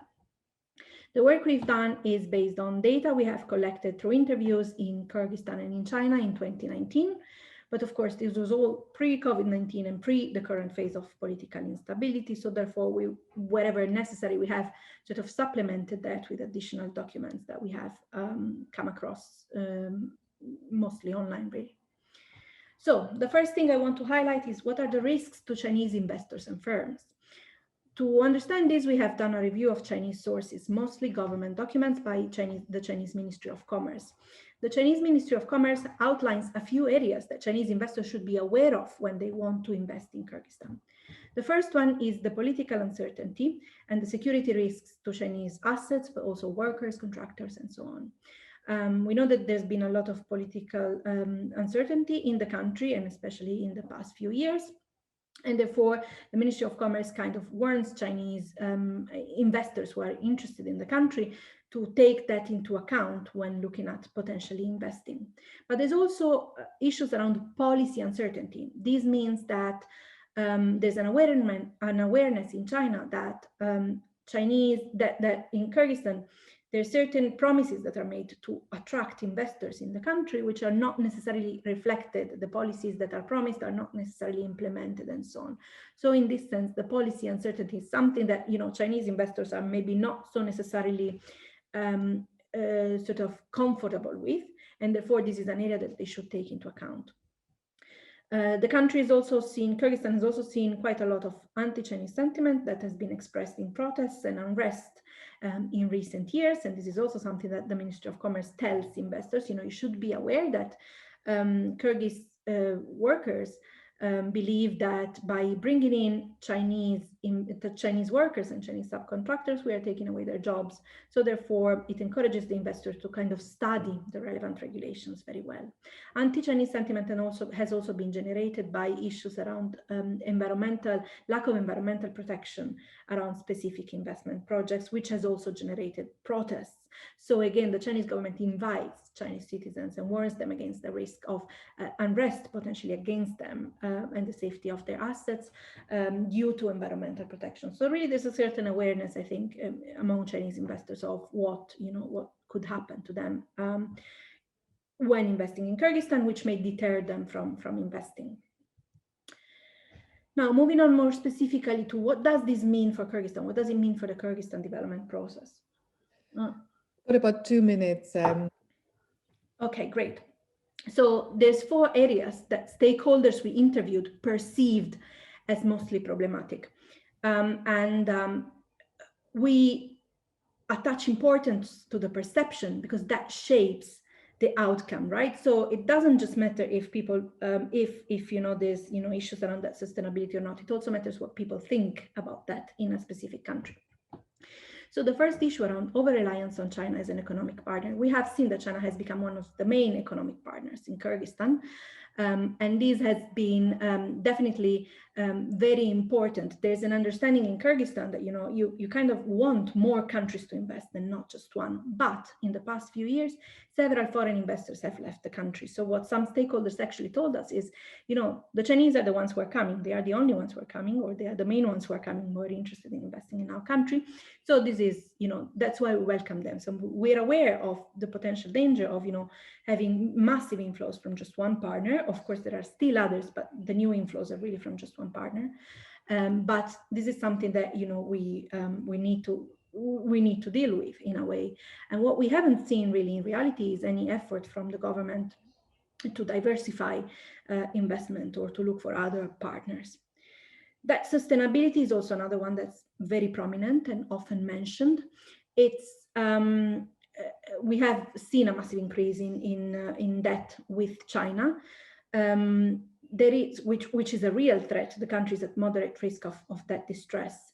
But we have also seen a lot of discussions around the Belt and Road, the debt trap diplomacy, which is often associated with the Belt and Road.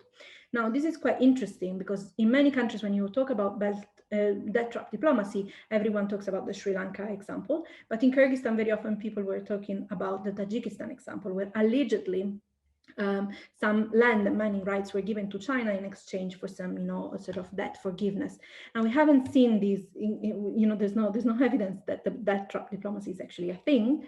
But we have seen that Kyrgyz stakeholders in recent years have been very cautious, and since 2018, after a massive sort of borrowing spree, there has been no new borrowing for projects. And we also must stress that all lending from China has been on concessional terms, so it has been kind of favorable.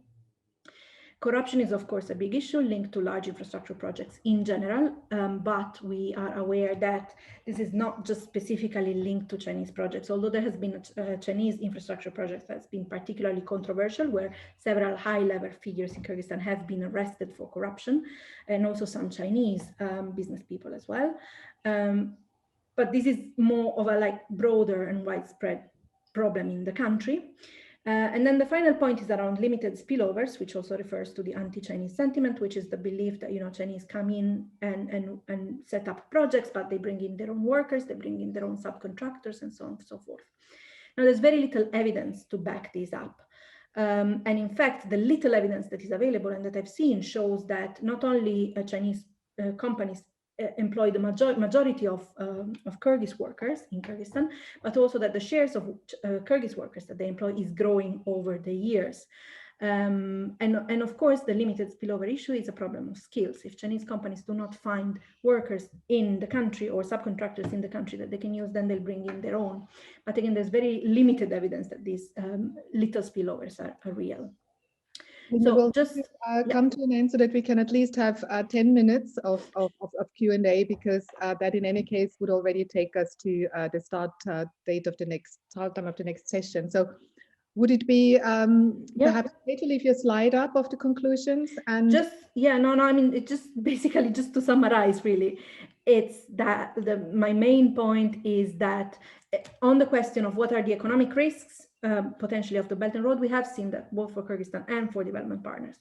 If the Belt and Road can deliver development in Kyrgyzstan, the question really is, the answer really is, it could, if there was a more precise strategy from the government on how to leverage this. That was just my conclusion. Thank you very much. Thank you, and I apologize for cutting you short, and hand over to Karen immediately. Sure. Thanks very much, Gerda. So please, if you would like to put your hand up and ask a question, please do so. Alternatively, of course, you're very welcome to put any questions in the chat as usual. I wonder if while we're waiting, Gerda will keep me right if there's any hands up that I can't see. Nobody has got their hand up right now. Okay, I mean, I wonder whether I might start with a question for Linda, just while we're, waiting for other people to contribute. I wondered whether there was any opportunity to go back to your respondents, again for a second interview, really, or alternatively snowball, but do these discussions virtually, and that this might add a kind of COVID context to the interviews that you conducted. That was just curiosity when you were speaking, Linda. No, unfortunately, we didn't have this chance. It would have been interesting to explore not only that, but also how the current, sort of political instability has affected perception of Chinese investors themselves and how they view the country and whether they're keen to invest. And we know that there has been a lot of exchanges as well in terms of protection of assets between the Chinese embassy and the Kyrgyz government in the country. But we don't really have, managed to go back to kind of do some further research on that. Would it be possible to follow up virtually, do you think? I mean, are the types of respondents you're speaking to, would they be willing to engage virtually with some? Yeah.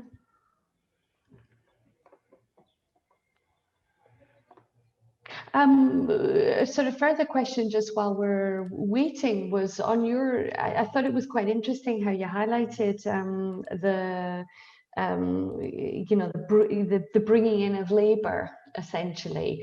And what I'd noticed in some other work, which was actually outside Central Asia in a European context, was that there was a bit of learning going on the part of the Chinese investors, and there was a tendency to move away from to in fact have more local labor being used in more recent projects. Did you find any of that in the work you did? So for this, we didn't refer to our own work, but we mostly refer to literature that's existing out there. So in Central Asia, as I said, or at least in Kyrgyzstan, as I said, there's a little bit of that, but not that much. Where there's a lot of literature on this topic in particular is on Africa, where this has been like a very contested issue of Chinese outward investment for quite some time, and this literature has very similar findings. Localization rates, which are the rates of domestic workers in foreign investment projects, are very high in some sectors, manufacturing specifically, and lower in other sectors where more specific skills are needed, such as construction. But they tend to increase over time as the Chinese companies spend more time in the country, have more time to train workers, and have more ability to sort of build those long-term relationships with subcontractors as well. Yeah. And we do have a hand up now, Karen, in case you can't see. Oh, sorry, I can't see. Andre has his hand up. Hi. Oh, Andre, please. Yeah, thank you very much. You talked about the Kyrgyz development process, and I was just wondering, do you think there might be signs of China sort of transferring its model, like transferring its conception of the rule by law or any of this stuff? Thank you. Shall we address that one initially to Felix, perhaps? Would that be okay, Andre? Yes? Yep. Felix, would you like to give your take on that? Yeah, I mean, I can comment. I'm not familiar with that specific context, basically in terms of the engagement really of the government with the administration there. But what I do can comment on is about the reaction that obviously has occurred here. I mean, also at times of political changes, how the Chinese government appears to have reacted to really sudden political changes, which can happen in these contexts as well. In case of what we heard.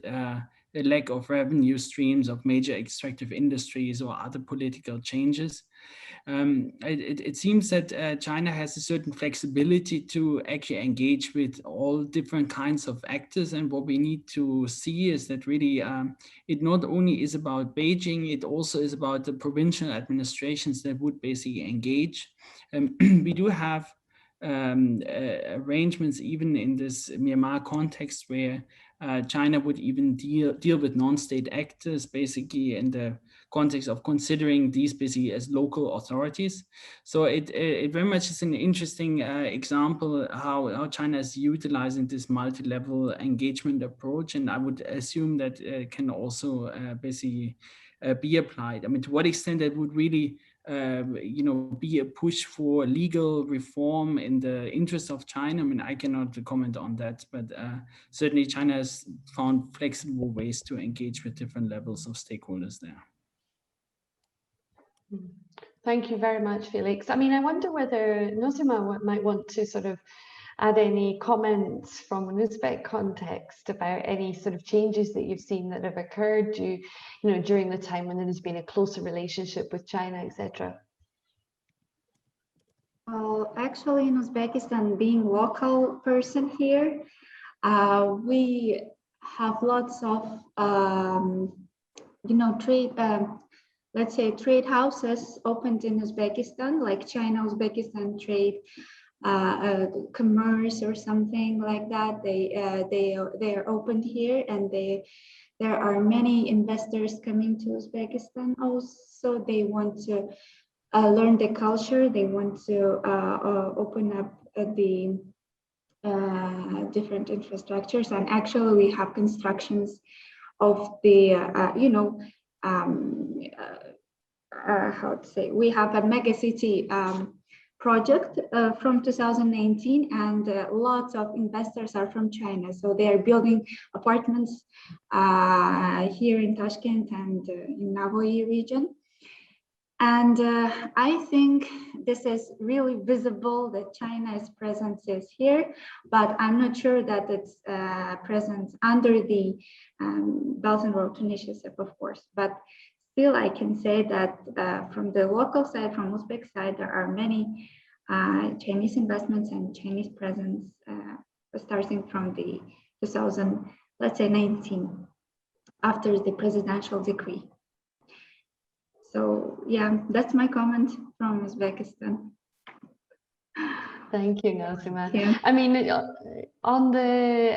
I don't think we have any other questions in the chat. So maybe, Linda, do you want to comment on that question about the kind of the impact you think that China's had, maybe in terms of governance, rule of law, that type of thing? So the sort of general narrative is that China doesn't want to have an impact in terms of, rule of law or governance. There's this like sort of very important like narrative of non-interference and state sovereignty and whatnot. And then we can question that, of course. But I haven't seen even a sort of, how do you say, like transpiration or sort of like adaptation of the Chinese development model in the Kyrgyz context. In fact, if that was the case, we'd see a lot more of a proactive state that aims to transform the economy structurally and that aims to, develop new industries. We have seen very little of that. So to be honest, I can't really say I have seen a lot of evidence that this is happening. And I think that may actually be a good, if that was happening, if a more like sort of proactive approach to economic development was taking place, I would say that would be a good thing for Kyrgyzstan in particular, to sort of, move away from this fragility that the economy seems to show. I just wondered, to round things off, whether Kangbei would like to give his perspective, because I think as more kind of specialist in Chinese studies, that would be quite interesting.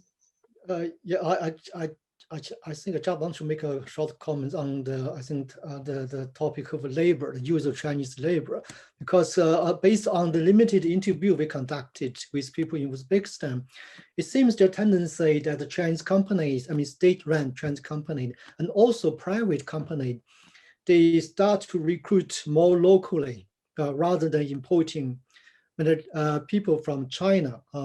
One oil operation company in Uzbekistan, they have 140 managerial and technical staff from China, but recruit 680 people locally. And the same pattern applies to the private companies. I think it's quite similar to what we see in China in the 1980s, the operation of American, European company and in China, they also recruit largely the local elite, educated young people who can speak the language to work. There's some similarities here between these two different projects, in different period of time. That's what I want to see, because it's more related to my research strand on migration. Thank you so much. I think we'll draw things to a close. I think everybody's kind of contributed some very interesting points to the discussion. Thanks, Gerd. Over to you. Yes, so we are now running officially behind, and we're cancelling basically the 15-minute break, and we're reducing it to a 4 or 5 minute break. So let's reconvene in 5 minutes time and go into the last session of today. I hope that's okay with everybody. I think it was worth spending the time rather than having the break. And thank you so much to the speakers, and I will reconvene at 2:05.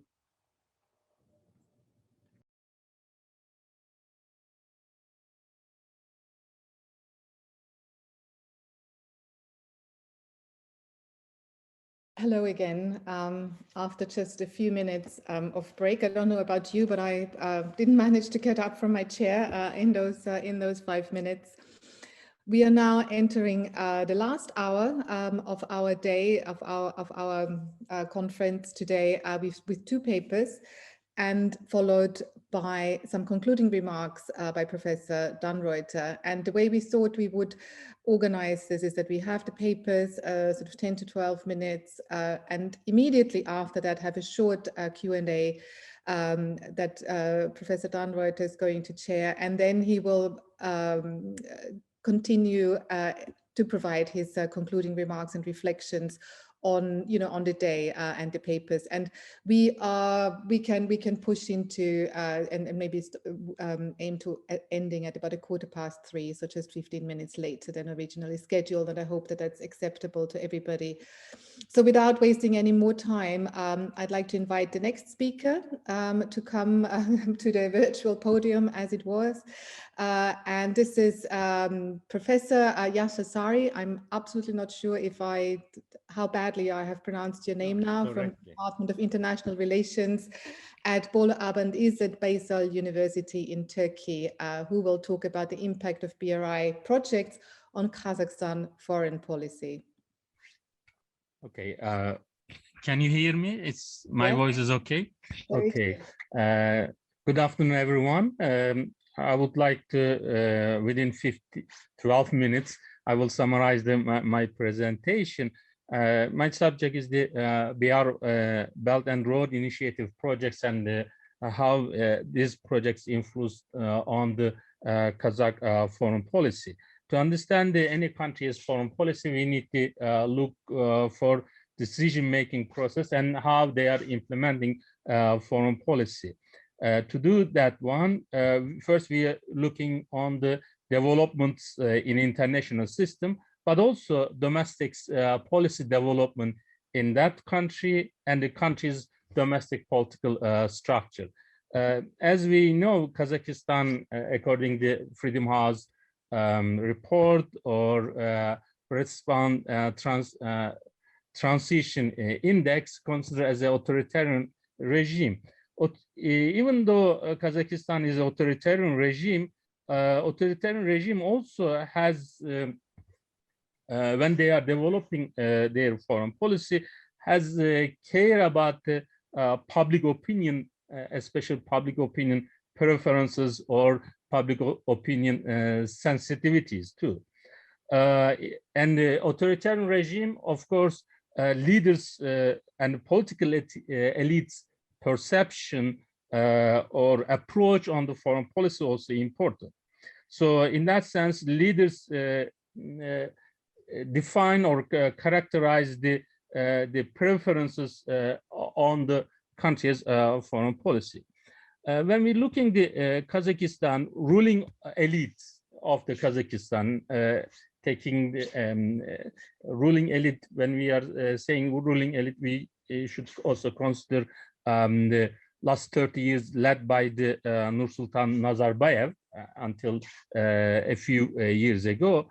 Basically, Kazakhstan has the several foreign policy goal. The first is we can divide this goal based on the time framework.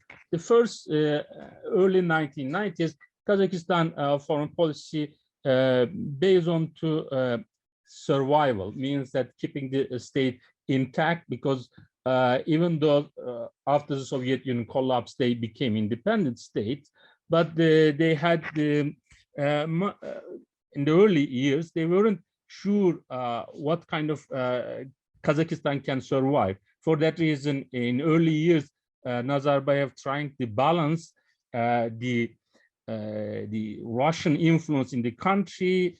For example, in 1994, he offered Eurasian kind of Eurasian Union in the Moscow State University to keep the Russian nationalists in bay, so prevent the Kazakhstan's basically save the Kazakhstan independency and the territory in that sense. But in the second half of the 1990s, early 2000, we see that Kazakhstan, the foreign policy is the basically to make the Kazakhstan have a close relation with the not only neighboring countries but also economically powerful countries. For that reason, Kazakhstan's hydrocarbon sources, Kazakhstan had the close relation with Western companies, and those Western companies provided opportunity and atmosphere to Western companies to invest to the Kazakh energy sector. Coming with the relation between the Kazakhstan and the China, we can see two stages. The first stage is we can also consider kind of bilateral relation during the 1990s. This relation based on the security and the economic issues, especially determination of the border and the border trade between the Kazakhstan and the China. And in during the 1990s, they had a negotiation, and the final resolution of the border problem between China and the Kazakhstan is solved in November 1999. And then during this period, Kazakh foreign policy decision maker paid attention to have good bilateral relation with the China due to Chinese economic growth or demographic potential, as well as the Kazakh diaspora in who are living in the Xinjiang region of China. The second level or the second phase of the relation is we can consider this relation more a multilateral relation between Russia, China, Central Asian countries, started with the Shanghai Five and turned into Shanghai Cooperation Organization in 2001 after the Uzbekistan joined them. So Kazakhstan supported this process because cooperation on security issues between China and Kazakhstan was also developed through this collective security organization. They had the summit and so on. 2000, after the 2000 and after, we see the Kazakh and the Chinese economic relation first is based on the bilateral level. Later, after 2010, especially after the Xi Jinping's visit to Astana, and today is the Nur Sultan, the declaration of the Belt and Road Initiative, or in that time, One Road, One Belt, One Road project, the relation increased. Why Kazakhstan keep the close relation with the China? First, China is a neighboring country. China is the emerging powerhouse, emerging global power, and China has economic potential, which Kazakhstan see the economic relation with the China to balance its political relation with Russia and other countries. The other reason why the Kazakhstan see China as a partner, because of the China's non-intervention policy on the domestic policy, is also one reason. It's a good example is the after the 30 years, almost 30 years leading the country, Nursultan Nazarbayev, when he resigned, and when he chose the Kasım-Jomart Tokayev as a new president, this leadership transition was kind of challenging experience for Kazakhstan because it's never happened. Only they saw the Nazarbayev last almost 30 years. So they want to control this transition and have smooth transition. So and that reason, because of the Kazakhstan has authoritarian character regime, Kazakhstan ruling elite have had external support on the process. Because of having a non-intervention policy on the domestic affairs, China closely watched this transition and was not involved in this process. Actually supported the process itself. The one reason those political elite in Kazakhstan who promoting close relation with China, among those political elite, Tokayev was playing a very important role as a head of the Senate, as a minister of the foreign affairs. And so that's one of the main actors promoting the Kazakhs' close relation with China.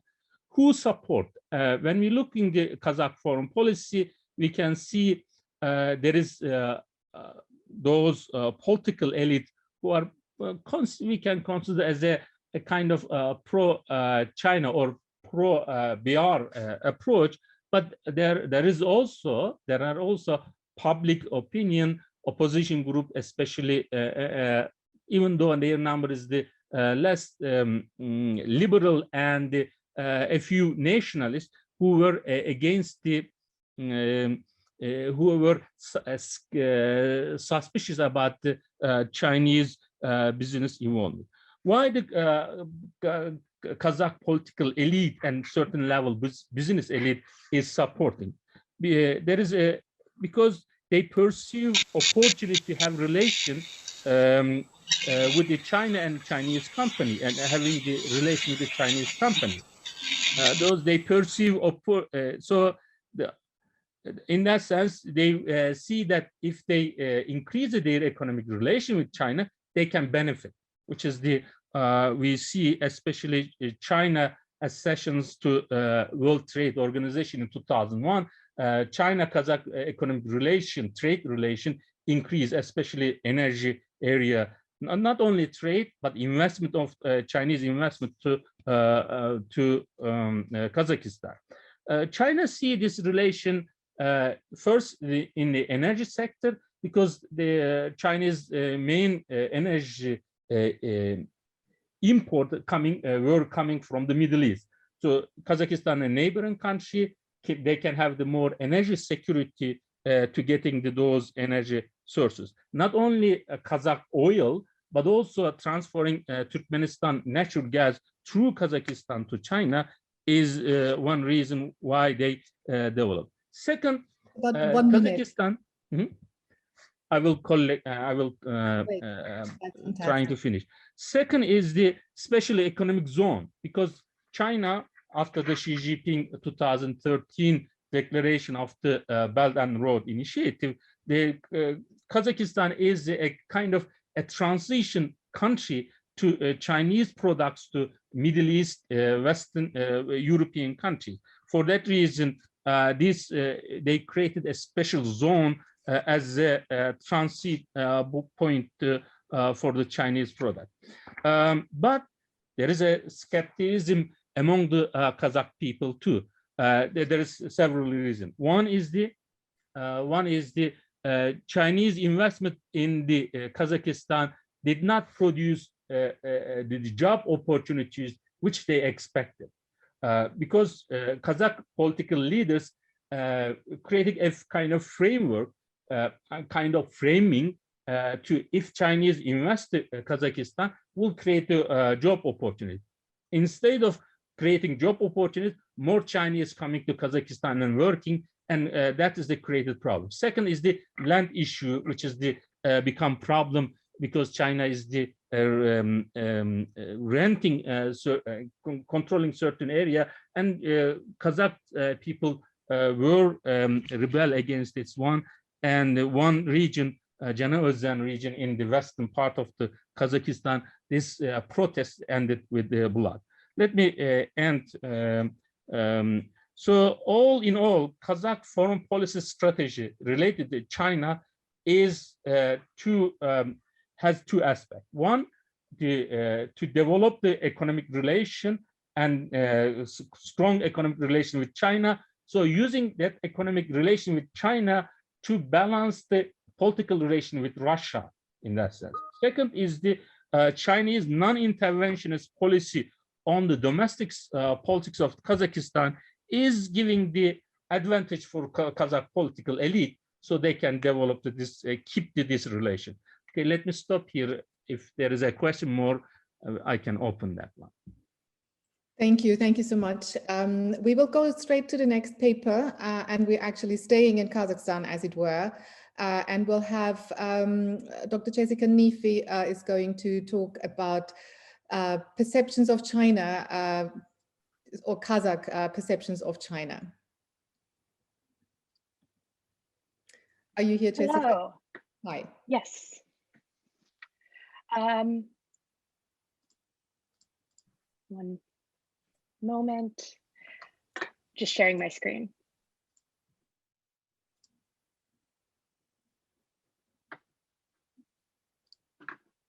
Can everyone see the screen? Yes. Okay. So I am joined by my research assistants today who are going to help with the presentation. And we're going to talk about the BRI, COVID, and the sort of rising anti-Chinese sentiment that started before COVID, but has been greatly emphasized by the negative perceptions of China during the COVID pandemic.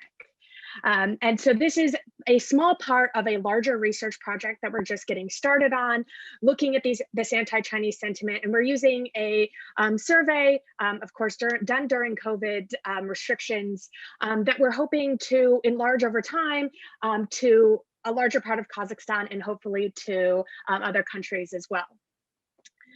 So we'll go ahead and get started. Hello, my name is Nurjan Kingshlik, research assistant from Nazarbayev University working with Dr. Nefi. After the first case of coronavirus infection and the spread of the virus in China in late 2019, China had to deal with increasing anti-Chinese sentiments worldwide. Therefore, China launched the Health Silk Road initiative as its soft power strategy in confronting the increasing xenophobia. We took Kazakhstan as our case study to understand the success and failures of China's soft power politics. Kazakhstan is an important country on China's Belt Road initiative and is a geopolitical partner for China. During the COVID-19 pandemic, Kazakhstan received technology, medical personnel, and vaccines from China as parts of aid from the Health Silk Road initiative. However, already having anti-Chinese sentiments, China's picture in the Kazakh public gets even more negative. Over the pandemic period, more and more people in Kazakhstan are criticizing China's presence in the country and its policies related to ethnic Kazakhs in Xinjiang. Next slide, please. The rising public anti-Chinese tension in Kazakhstan raised the following question: why are China's soft power strategies failing in Kazakhstan? Answers to this question explain the success and failures of China's soft power strategies. Therefore, the study might be important for China and other rising powers. Also, we will know more about soft power politics and China-Kazakhstan relations.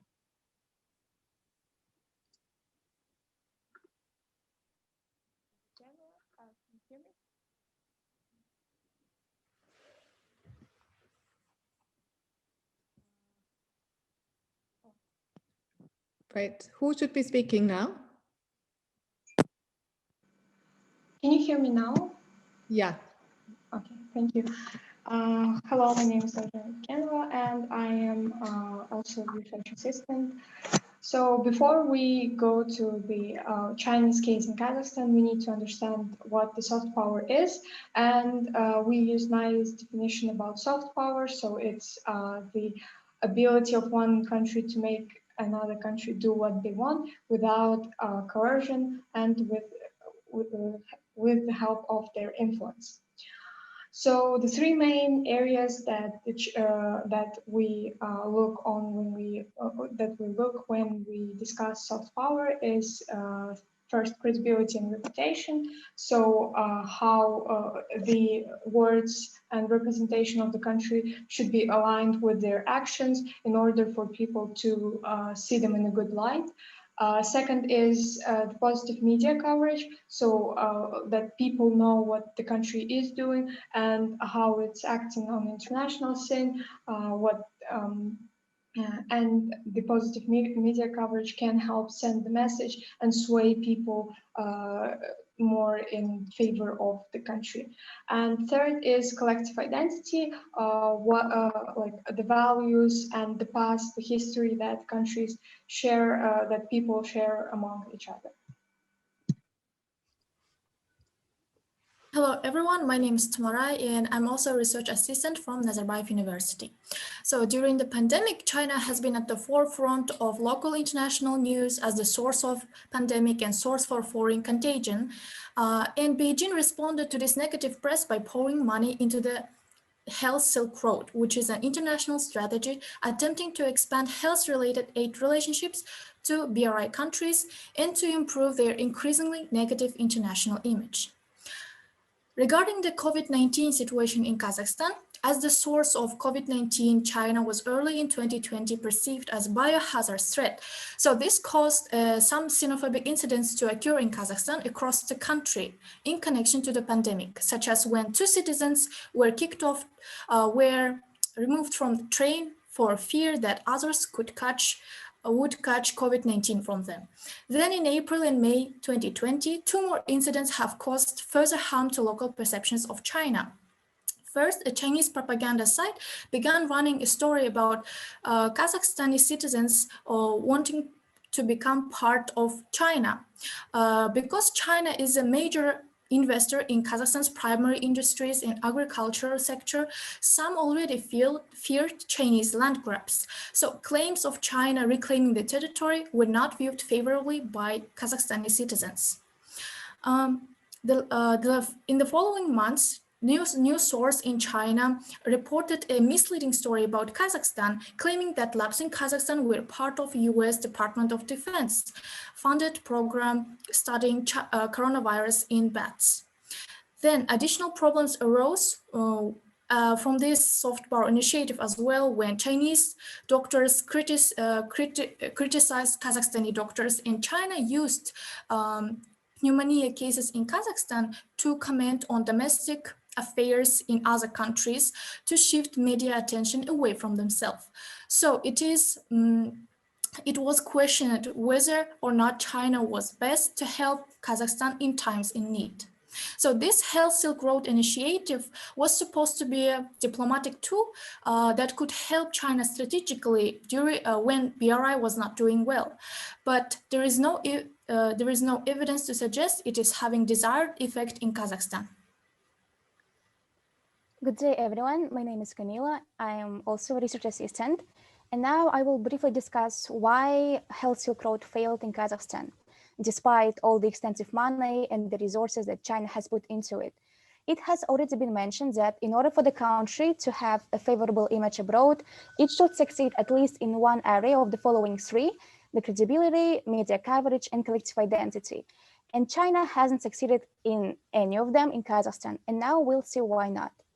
So over the following 2 decades, China's connections with Kazakhstan have been growing, but especially in the economy, where the Chinese reputation actually starts from. However, it doesn't start with a good reputation. So all the imported goods in Central Asia, they get divided into 3 types: Western goods, Russian goods, and Chinese goods.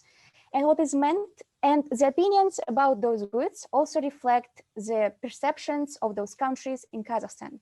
What is meant by this is that Western goods are seen as of high quality and expensive price, therefore giving them the best reputation. And Russian goods, they are considered to be less expensive than Western ones, therefore giving them a good reputation. And China seems to have the goods of low quality and of cheap price, therefore giving them the worst reputation.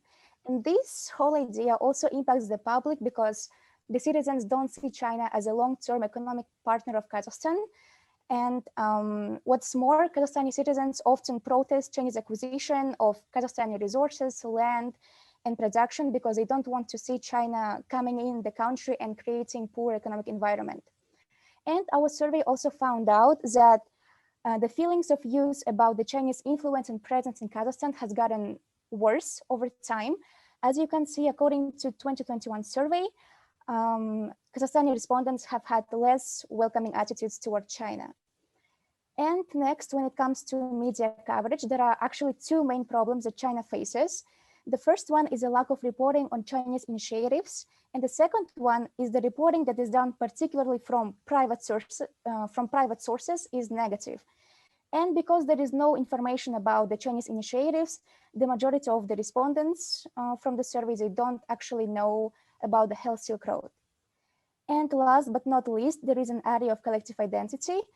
Well, Kazakhstan shares a contentious history with Russia, during which it was first oppressed by Tsarist Russia and then later with the Soviet Union. However, this connection created a cultural heritage that survived from the Soviet era, and it allows Russian soft power to have more influence in Kazakhstan compared with Chinese one. China doesn't share a language, which is actually a key element of state relationships. And in Kazakhstan, we speak two languages, Kazakh and Russian. However, the linguistic barrier is not the only problem for China. Another challenge is the cultural chasm. So the development of the language and the large number of Orthodox Kazakhs, cultural chasm, and the development of similar policies in Kazakhstan and Russia, they create a collective identity that allows Russian narrative to have more impact in Kazakhstan compared to China.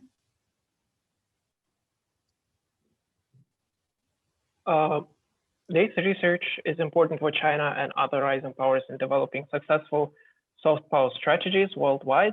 Knowing what soft power policies to implement and what actions to perform in international relations might increase the representational force and improve the image of a country. Our research found that China lacks reputation, positive media coverage, and collective identity in Kazakh society. Therefore, through which China provides Kazakhstan with technology, medical personnel, and vaccines, the Health Silk Road initiative fails to improve the Chinese image in Kazakh society. It goes to the point that soft power strategies might be successful if they target cultural and human capital. Next slide, please. Our further research might include a survey with a broader population and discourse analysis of social media to gain more data and insights to describe more about soft power. Thank you for your attention. Thank you for your time and for the wonderful presentations we've got to see so far.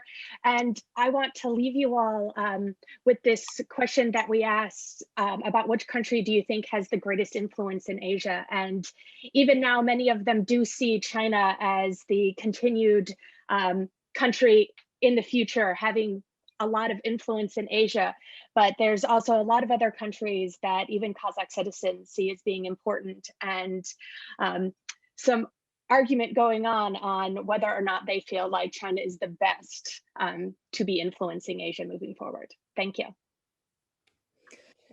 Thank you so much, and especially also for your absolutely impeccable timekeeping today. I'm going to just pass over to Roland, actually. Roland, so Professor Roland Dunroyd is going to first lead on the Q&A and then share his own sort of reflections on all the presentations today. So Roland, is over to you. Okay, thank you very much, Gerd. I think a very fascinating session we've just had, which was focused on Kazakhstan. I think really interesting in terms of, I think we've had from Yasar more of the state elite perception, and then we've had quite a radical, I think, sort of account, which we haven't really heard from the rest of them, about much more complex and negative perspectives towards China from a more popular basis within Kazakhstan. And just congratulations, I think, to Jessica and to the team that you've brought together on this research project, which has obviously come up with very interesting conclusions. So I'm open really for any questions. I might be able to, I'm not sure if I'll see any hands coming up, but hopefully I will. Okay, Gerda, do you want to go ahead? I am myself incapable of raising my hand electronically, it seems. So if I may, this way, I have a question, if I may, for Jessica and her team. I think that a lot of the time, you know, there's this sort of saying about China, which, you know, I am always very, very reluctant to repeat sort of generalizations about China, but you know, there is sort of this when it comes to in strategies, and in particular also soft power strategies, that China is playing the long game. You know, it's not waiting for results or expecting results within a year or 2 years. That China is a lot more patient in this regard. So I just wonder, I really had two questions fundamentally. One is, in relation to what I just said, isn't it too early to tell whether the health Silk Road is a failure? It seems to me that this is too early to tell, and we do know from you know, from all sorts of, you know, other parts of the world, including Asia, in fact, that actually China's perception, and including Uzbekistan, however small our own focus group was, that actually China's image has risen as a result of COVID and the way it has managed it. And so that really leads to my second question about, you seem to have started from the sort of, as though it is sort of widely understood that China's image in relation to COVID-19 or following COVID was a negative one. And perhaps that is the case in Kazakhstan, I don't know. I mean, I wonder whether there is some data on that, because I would say that more widely internationally, that is not necessarily the case. And so you know, and the image, China's image, and how it has handled COVID and etc., does not necessarily, certainly not my perception that this is the result of COVID, that China's image has, you know, it has become more negative. Jessica, do you want to come in on that one? I think Yasser maybe wants to come in as well on that question. So Jessica, if you go first, yeah. Or any of your team. Actually, I will comment, and also I have question related this survey. First is the skepticism about the Chinese economic business activities and other activities is right now common in Central Asia, not only in Kazakhstan. Myself lived more than 10 years in Kyrgyzstan and lived sometimes in Kazakhstan too. This is the increase last 4 or 5 years, which I see. I have questioned the survey group because if we ask the survey group's political position, because liberals in Central Asia, which is not their whose number is very small, and the nationalist has a different view on China. They criticize China. They see they consider as they approach is more suspicious on Chinese activities, but they have from the different point they are criticizing. So my question is survey, did you ask those people which you asked the question, what kind of political tendency they have? Yeah. Jessica, do you want to come in and sort of, or any of your team? Sorry. Oh, yeah, no problem. And actually, it's a very interesting question, mostly because this is, so I was in order to get results to be able to compare to surveys that were done before COVID, I actually used a similar survey instrument that did not ask about political affiliations, but it's on my list of questions when I want to do a more broader across the country look, including things about like learning about like people's interest in learning about Chinese language and culture as well. These are questions that didn't make this survey because I was using a similar survey instrument and using a similar survey population so that I could make a safe comparison to previous surveys that were done. So within this one, and because of COVID, I had some restrictions in how much and who I could reach out to. This was done largely with university students. So I had about 200 university students that filled out this survey. One of the interesting things, and this actually speaks to the other question as well, when these surveys were originally done back in 2016 and before. Even the original authors actually expected a slow increase in feelings towards China, in more positivity, because they considered the increase in people learning about China, the increase in people learning Chinese language. And even though it is a short period, so the Health Silk Road itself, I'm not sure if I would say the Health Silk Road failed, but its ability to have an impact on perceptions in China is what failed. So what essentially happened was, even though they had this Health Silk Road, it lacked the media coverage. So no one really knew about it, but they knew that the Chinese doctors were there, but they were largely reported on in a negative light.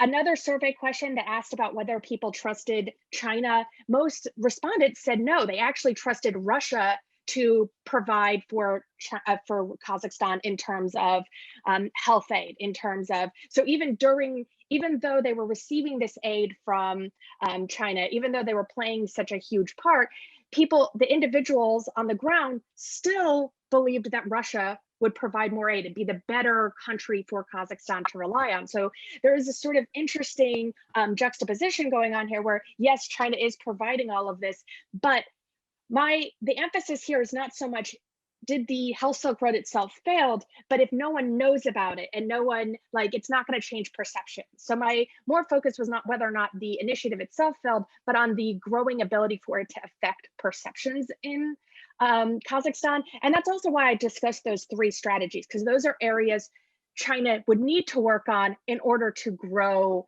the ability of the health, because the Health Road Initiative, while is not a new initiative in China for the Chinese international affairs, but was really emphasized during this period. So I really wanted to see if people had a reaction to it, if it was having any opinion on any effect on public opinion, and where that really was, and what sort of, where even though China's playing the long game only works even if in these small instances they are affecting public opinion and seeing themselves in a more positive light. And even in this shorter period, we're still seeing them, especially since 2018, take a more negative light instead of a more positive light in countries like Kazakhstan.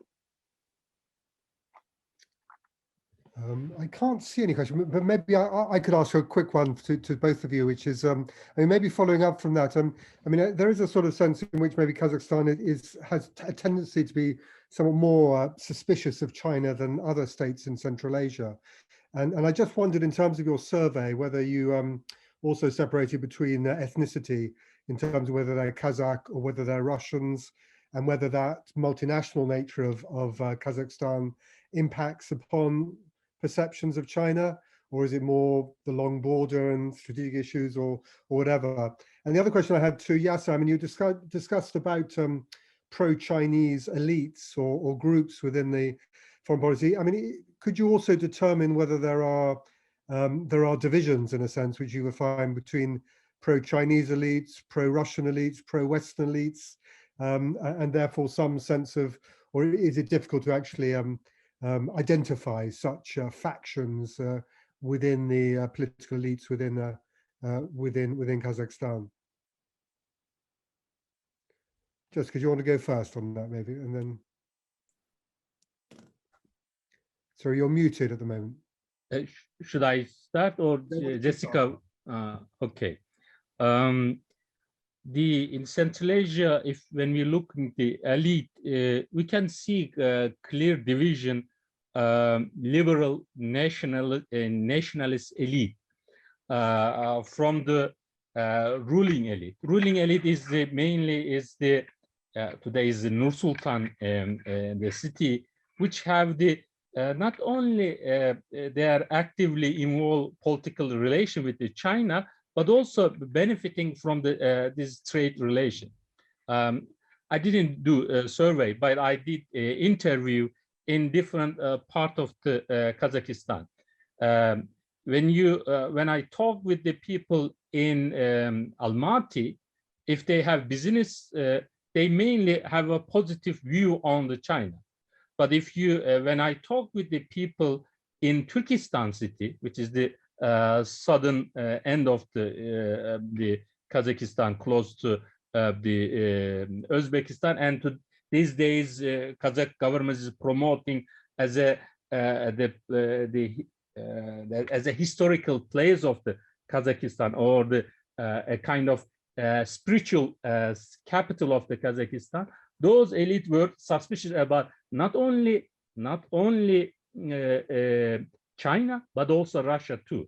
They that area kind of created a kind of the place of the nation building playing role. What's the differences? My research. What's the difference between liberal and national elite? Liberal elites prefer to have the more close relation with the Western countries and Western culture, Western education system, whatever. Nationalist elites are suspicious not only Chinese business attempt, Chinese activities in Kazakhstan, but also wasn't happy about Russia too, especially after the Crimean case. Russia occupied the Crimea, and some Russian elites start talking about, like they did in early 1990s, about the northern part of the Kazakhstan, western northern part of the Kazakhstan as a Russian land. Then those elites were not happy with the having the close to Russia. So when we're talking about the Kazakh collective identity, they don't consider, my research, they don't consider themselves as the too close to Russia. And political elite also using this one, having good political relation with Russia, having good relation with the economic relation with the China, but building its own national identity, which is more close to, which we call Turkic identity. For that reason, in Nur Sultan, there is a Turkish academy led by the Kazakh academician, very close to Nazarbayev. Okay, thank you very much. Okay, Jessica, I think maybe we have a... Yeah, I'll just make a quick response to the, so I can't really make a fair comparison. A majority of those that filled out my survey identified themselves as Kazakh, with only a small percentage considering themselves Russian or Russian Kazakh. So it's hard to make a comparison between those two because the one group is so much smaller. So majority of these opinions are coming from a group that identifies themselves as strictly Kazakh. Okay. Gerda, I'm sort of conscious that time is maybe running out. I mean, we've got two more questions. Yes, I think there is Jacob Cohen has had his hand up, and there is also a question in the chat. Maybe we can take these two, and then it's all over to you. Okay, right. Okay, very good, Jacob. So if people can keep it fairly quick, I think, so we can move, because I'm conscious of time. So Jacob, you can go until a quarter past. We can be a quarter past. Yeah. Hi, thank you. Yeah, I was just wondering, I'm doing my own research at the moment on the Uyghur Muslims in Kazakhstan, and I was just wondering how media coverage of what's happening in Xinjiang province to the Uyghur Muslims has affected China's soft power in Kazakhstan. And obviously, I know COVID-19 has played a large part, but I was wondering how the response in Kazakhstan to COVID-19 and how that's affected China-Kazakhstan policy relations. How does that kind of compare to how the plight of the Uyghur Muslims has affected Chinese and Kazakhstani foreign policy?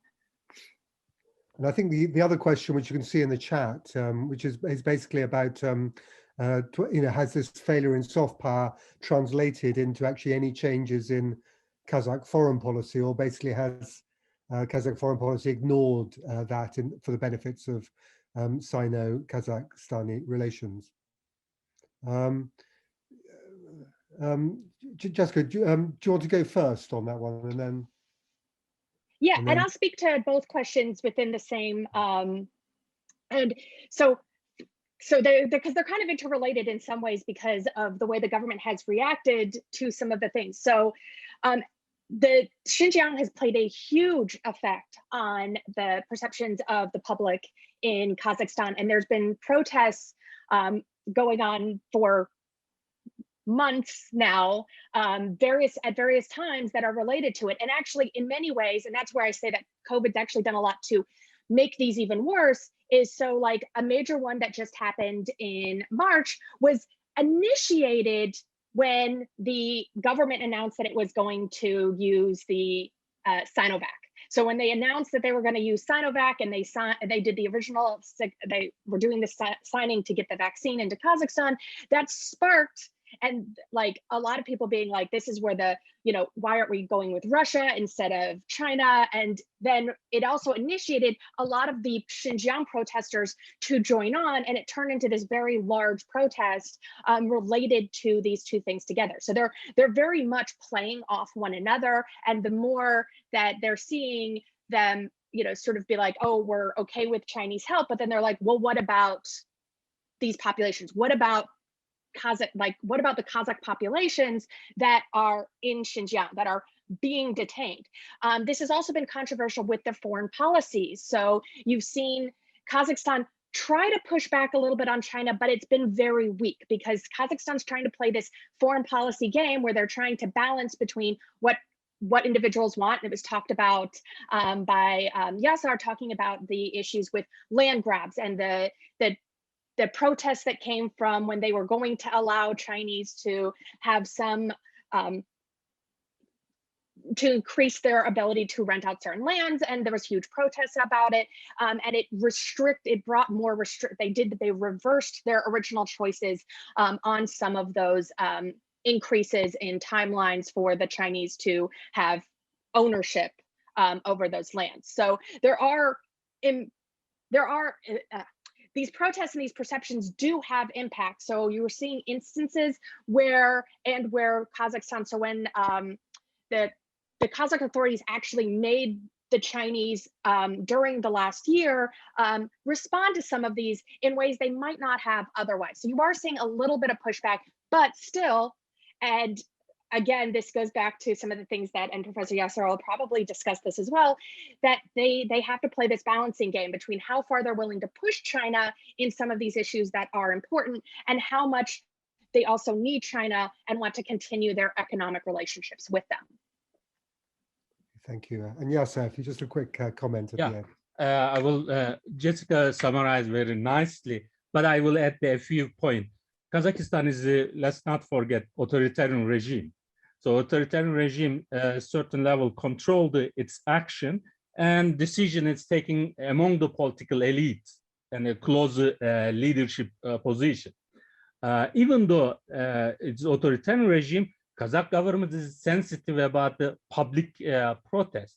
For that reason, when the Chinese assimilation started affecting the Kazakh people in Xinjiang region, then because of those Kazakh people have the family member in Kazakhstan, and some of them has the Kazakh citizenship. That is the Kazakh government approached this issue with the closed door diplomacy, trying to save some of them, bring some of them to Kazakhstan and so on. In that sense, I can compare it with Turkey. Kazakhstan did better than the Turkish government because Turkish government stay quiet and not openly criticize. Thank you very much. A very interesting final comment about Turkey as well. But thank you very much for both presentations. I think they were really excellent. And am I allowed to sort of continue on? I think to some reflections at this point. Yes, please, Roland. And just for the benefit of everybody, we are going to, Roland is now, moving into his reflections on the day, and there will not be a Q&A after that. So we will sort of concluding the event after Roland sort of reflecting and possibly summing up. I'm not quite sure what you're going to say. And we will be in touch with all the presenters at today's conference in the next couple of days to send you the link for next week's closed workshop. And that workshop will also be an opportunity for us to perhaps pick up some of the questions and points that Roland will be making in his speech that follows. So that's enough for me for today. Roland, it's over to you. Okay, thank you very much. And I mean, it's quite a responsibility to try to bring all this together and to look at at all these different presentations and I'm not going to, I think, try to summarize, but I'll try to have some sort of broader reflections about the study of BRI, the study of China in Central Asia. And just to say, I'm Rowan Generation, my areas of interest are in Russia, Middle East, and Central Asia. And I did initial work on Central Asia in 1992, just as the creation of the new states there. And we do have a set up now between Westminster University in Tashkent, Westminster International University in Tashkent, Wyatt, and University of Westminster, now a forum for Uzbek and Silk Road studies. And so that forum really reflects the increasing collaboration, research collaboration, which is taking place, and which Karen and Gerda's team have been part of, and a number of other projects have taken place. But I'm very much hoping this forum will become a mechanism through which discussion about key issues about Central Asia can be brought to attention of a broader public. And just to advertise, we will have soon having a call for a inaugural conference in Tashkent in November, where we will have also an opportunity for a wide range of panels to be set up and opportunities for publication as well. But let's go to some of the reflections. I mean, I think, firstly, I just want to congratulate all the presentations. I think it's been a really productive day, and it shows the sort of richness of the study of China. And it is something which I think you also need to take into account. This is relatively new. I think Gerda was mentioning about China has a long period in which it thinks through these things, and it wasn't so long ago that these states were part of the Soviet Union, and where Sino-Soviet relations were in a terrible state, and there was complete isolation between the two societies. So what has been happening to some degree is a sort of natural process, whereby a natural degree of Chinese influence and Chinese presence is emerging in the region. So there is that broader, so what I've got is a number of reflections. I think that first one is sort of historical reflection about China in Central Asia. And I've got a few others which I can sort of head under, the first of which would be under sort of perspectives. I think this has come out a bit, what perspective is one looking at BRI? I think when Nia was talking this morning, she brought out a bit the perspective from China itself, the perspective from Beijing. And from that broader perspective, you clearly have from perspective of Beijing or of the Chinese government, you have a very complicated, you have a much richer East, but also one with unresolved territorial disputes, Taiwan, where there is a significant competitor, the United States, who controls the maritime routes. So the Central Asia, the Western side, is much less developed, provides a much less degree of protection or balance against the issues and problems that China faces in the East. So from very early on, it has been a sort of policy to go west, develop the West. Clearly also the security issues, the importance of Xinjiang for Chinese security is very critical as well. And clearly also, so there's the aspects of that trade development, but also seen as a vehicle for ensuring stability with Xinjiang as well. But clearly the perspectives are very different if you look at it from the perspective of Moscow, if you look at it from the perspective of Ankara, of Washington, or of Brussels. These all have their own perspectives upon BRI, interpretations of it, linked to broader views about China. And similarly, there are differing, I think we've found to some degree within this, differing views within Central Asian capitals as well. And there is not a uniformity between the countries themselves. We've heard from Uzbekistan, Kyrgyzstan, and Kazakhstan, not from Tajikistan and Turkmenistan, which will have different perspectives as well. But there is not a unified Central Asian perspective. And I think, as particularly that last presentation, there is a disjuncture to some degree between what the elites might be thinking and what the popular opinion might be. Though, as yes, I say, with authoritarian regimes, the elites generally have greater capacity to enforce their views, but nevertheless, they do take into account public opinion. And I suppose there's, from that perspectives, you could also take in some perspectives of places like ASEAN countries, which have also faced this sort of balancing question between China and the United States, or the Middle East as well, between Russia and the United States, etc. So this region, there are regional comparisons as well. So that's the first in terms of perspectives that you could be looking at. The second, I think, is whether you look at this from the macro or the micro perspective. We had quite a bit about sort of from the first presentation, maybe from Tom as well, about the broader macro issues, perspectives on this, what this says about Chinese governance, what this says about China's vision for globalization, what this says about China's competition with the United States, its relationship with Russia. And I guess from that geopolitical question, it breaks down to questions about, well, what does this actually relate in terms of globalization? Does it actually offer a different module of globalization? In many ways, it seems to be functionally very equivalent to economic liberalization and traditional notion of globalization, but there's also issues clearly of governance in relation to democracy, democratization, which are more problematic, and where clearly that non-interventionist strategy has a significant difference. And that, so there's the macro questions. We've also had a lot about the micro, well, actually, when you break it down, does this all just, once you take the states out of it, there's a lot of other actors who are involved, firms, even farmers, farmer collectives.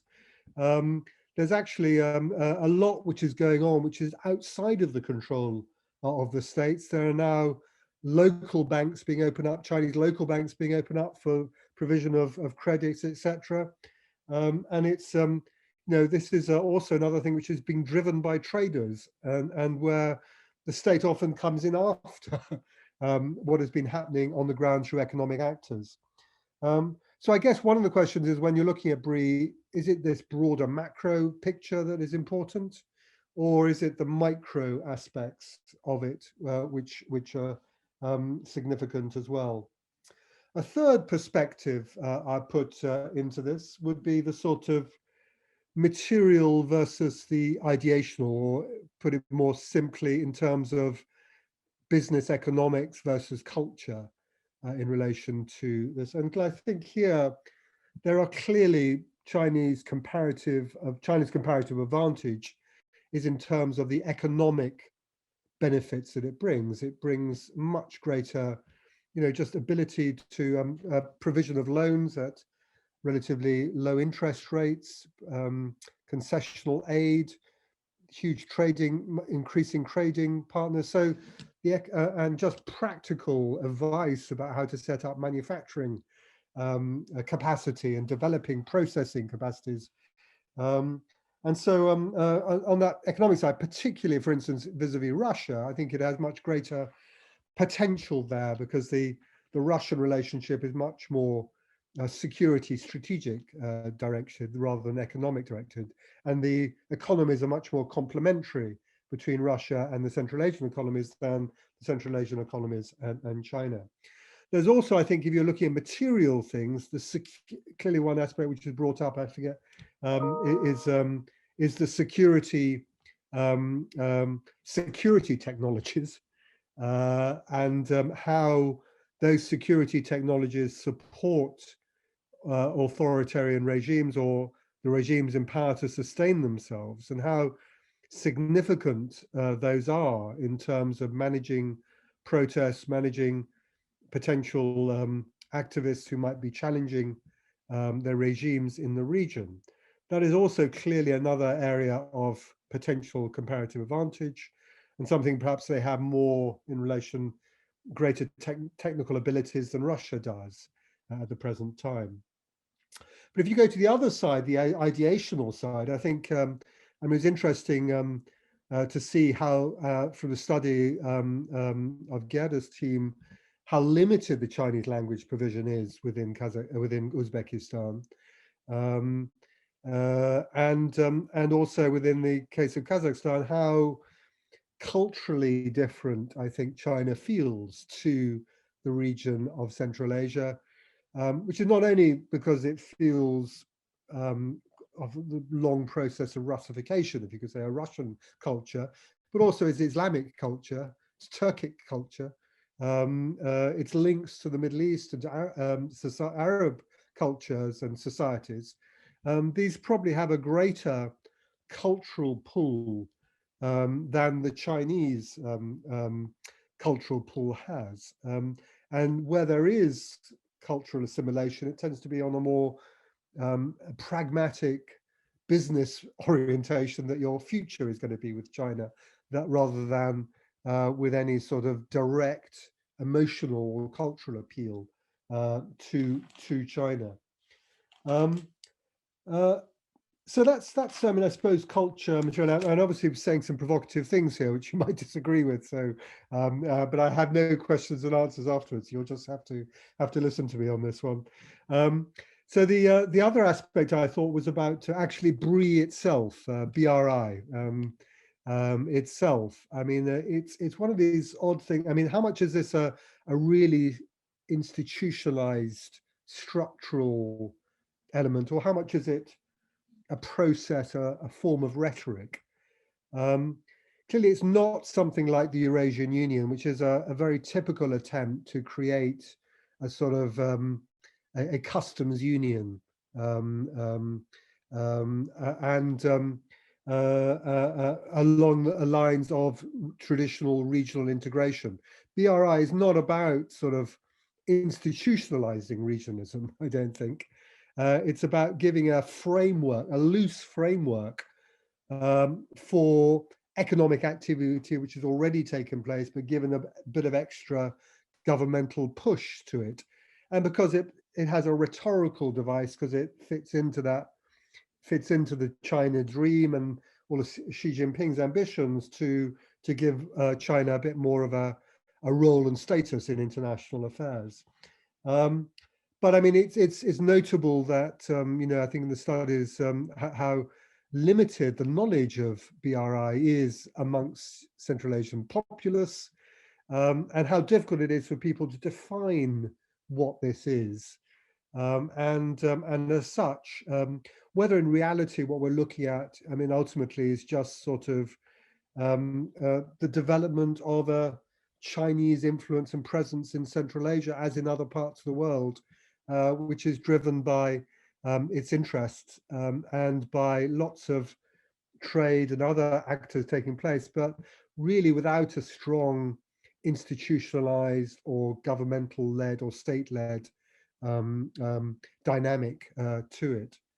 And I suppose the last sort of reflection I had was about sort of, it's one that comes a little bit from Middle Eastern studies, which is always about, you know, to what extent do external powers influence what happens within a region? Often the people within the region say, well, everything is being manipulated by Moscow or by Beijing or by Ankara or whatever. And simply in the Middle East, you always have, well, everything is done is because it's due to United States hegemony or Russia or whatever. So how much is external power powerful, or how much is it internal powers utilizing external powers for their own purposes? How much, in this term, what's sometimes called the tail wagging the dog, how much actually is there manipulation of local actors? Now, I mean, I've tended always to favor the tail wagging the dog aspect, whereby it is actually really the politics of the region is primarily determined by local actors who utilize external actors for their own interests. And I think, but I mean, there is a debate about this clearly to a large extent. But I do think when you look to maybe the case where we had in Uzbekistan on the study by Lorema, you know, the shift in liberalization occurred in 2016 within Uzbekistan, and then China was a vehicle for that, for supporting that shift and supporting the interests of the elites in that direction. And similarly, I think when you're talking about, you get always this view, well, actually, elites don't want to put their eggs in any one basket. They want to have good relations with all the different players, and ideally they want to play them off so they get better deal from one country as against another. So it's a So it's a constant balancing out, which is quite rational from a perspective of countries which ultimately want to preserve their own autonomy, want to preserve their own independence in a context where you have much larger powers, Russia and China, who have had imperial ambitions, and where there is always concern about whether those will be resurrected at some point. So I think you know, that aspect about how much is it local elites, is it local actors driving the relationship, or to extend external relations?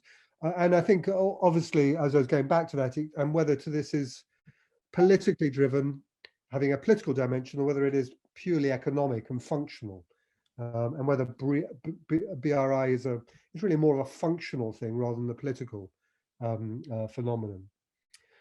So what I think I conclude is that there's a lot that we've found here in terms of potential research in the future. I think there's a lot of work which have been, you know, we've had evidence of in terms of looking at perceptions, very important perceptions, and how perceptions of China and BRI operate, but also how Chinese perceptions of Central Asia are. We can have a lot of study on projects. I mean, there are a lot of projects which are being done under BRI. How successful are these? This is what are the constraints? What are the opportunities? What are the pitfalls? What have been the successes, failures of this? I think the comparative aspects, we've had one comparison with Myanmar, always quite difficult to do these comparative aspects, but there's obviously intra-Central Asian comparison with Kazakhstan, Uzbekistan, and interesting comparators, Kyrgyzstan and Tajikistan, for instance, but also with ASEAN, with other regional groups as well, Middle Eastern context as well. There's clearly the broader geopolitics, which everyone is interested in. How does this all fit into the broader Russo-Sino relationship, the Sino-US relationship? How does Central Asia fit into that broader geopolitical patterns, and to what extent is Central Asia a passive actor or an active actor, or has a capacity to make changes and to influence those relations? You have clearly the sort of strictly more economic dimensions to this, business dimensions to it, looking at trade flows and at investment, etc., that is occurring. The cultural language dimensions as well are very interesting.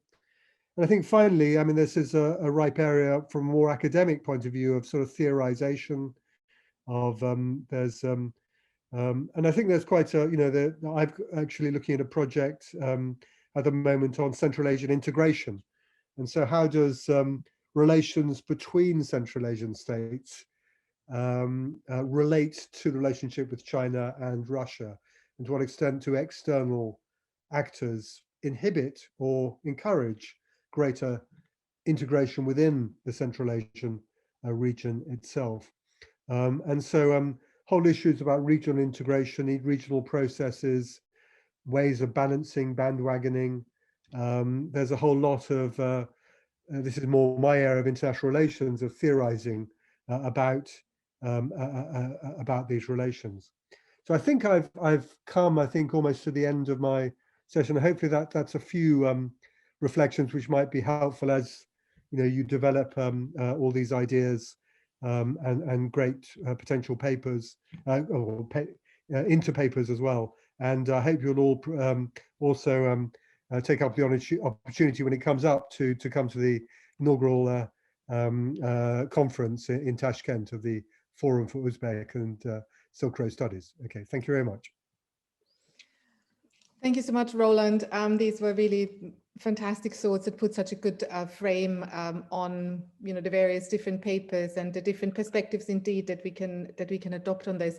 And hopefully we can have some more of that research going forward conducted and also presented within the Westminster Forum for Uzbek and Silk Road Studies, of course. Just wanted to say that we have, we have everybody's names from signing up to this conference, and we can use that to, to disseminate information once we have more concrete information about the conference in November in Tashkent, and call for papers. But of course, it will also be circulated through all the various networks and mailing lists.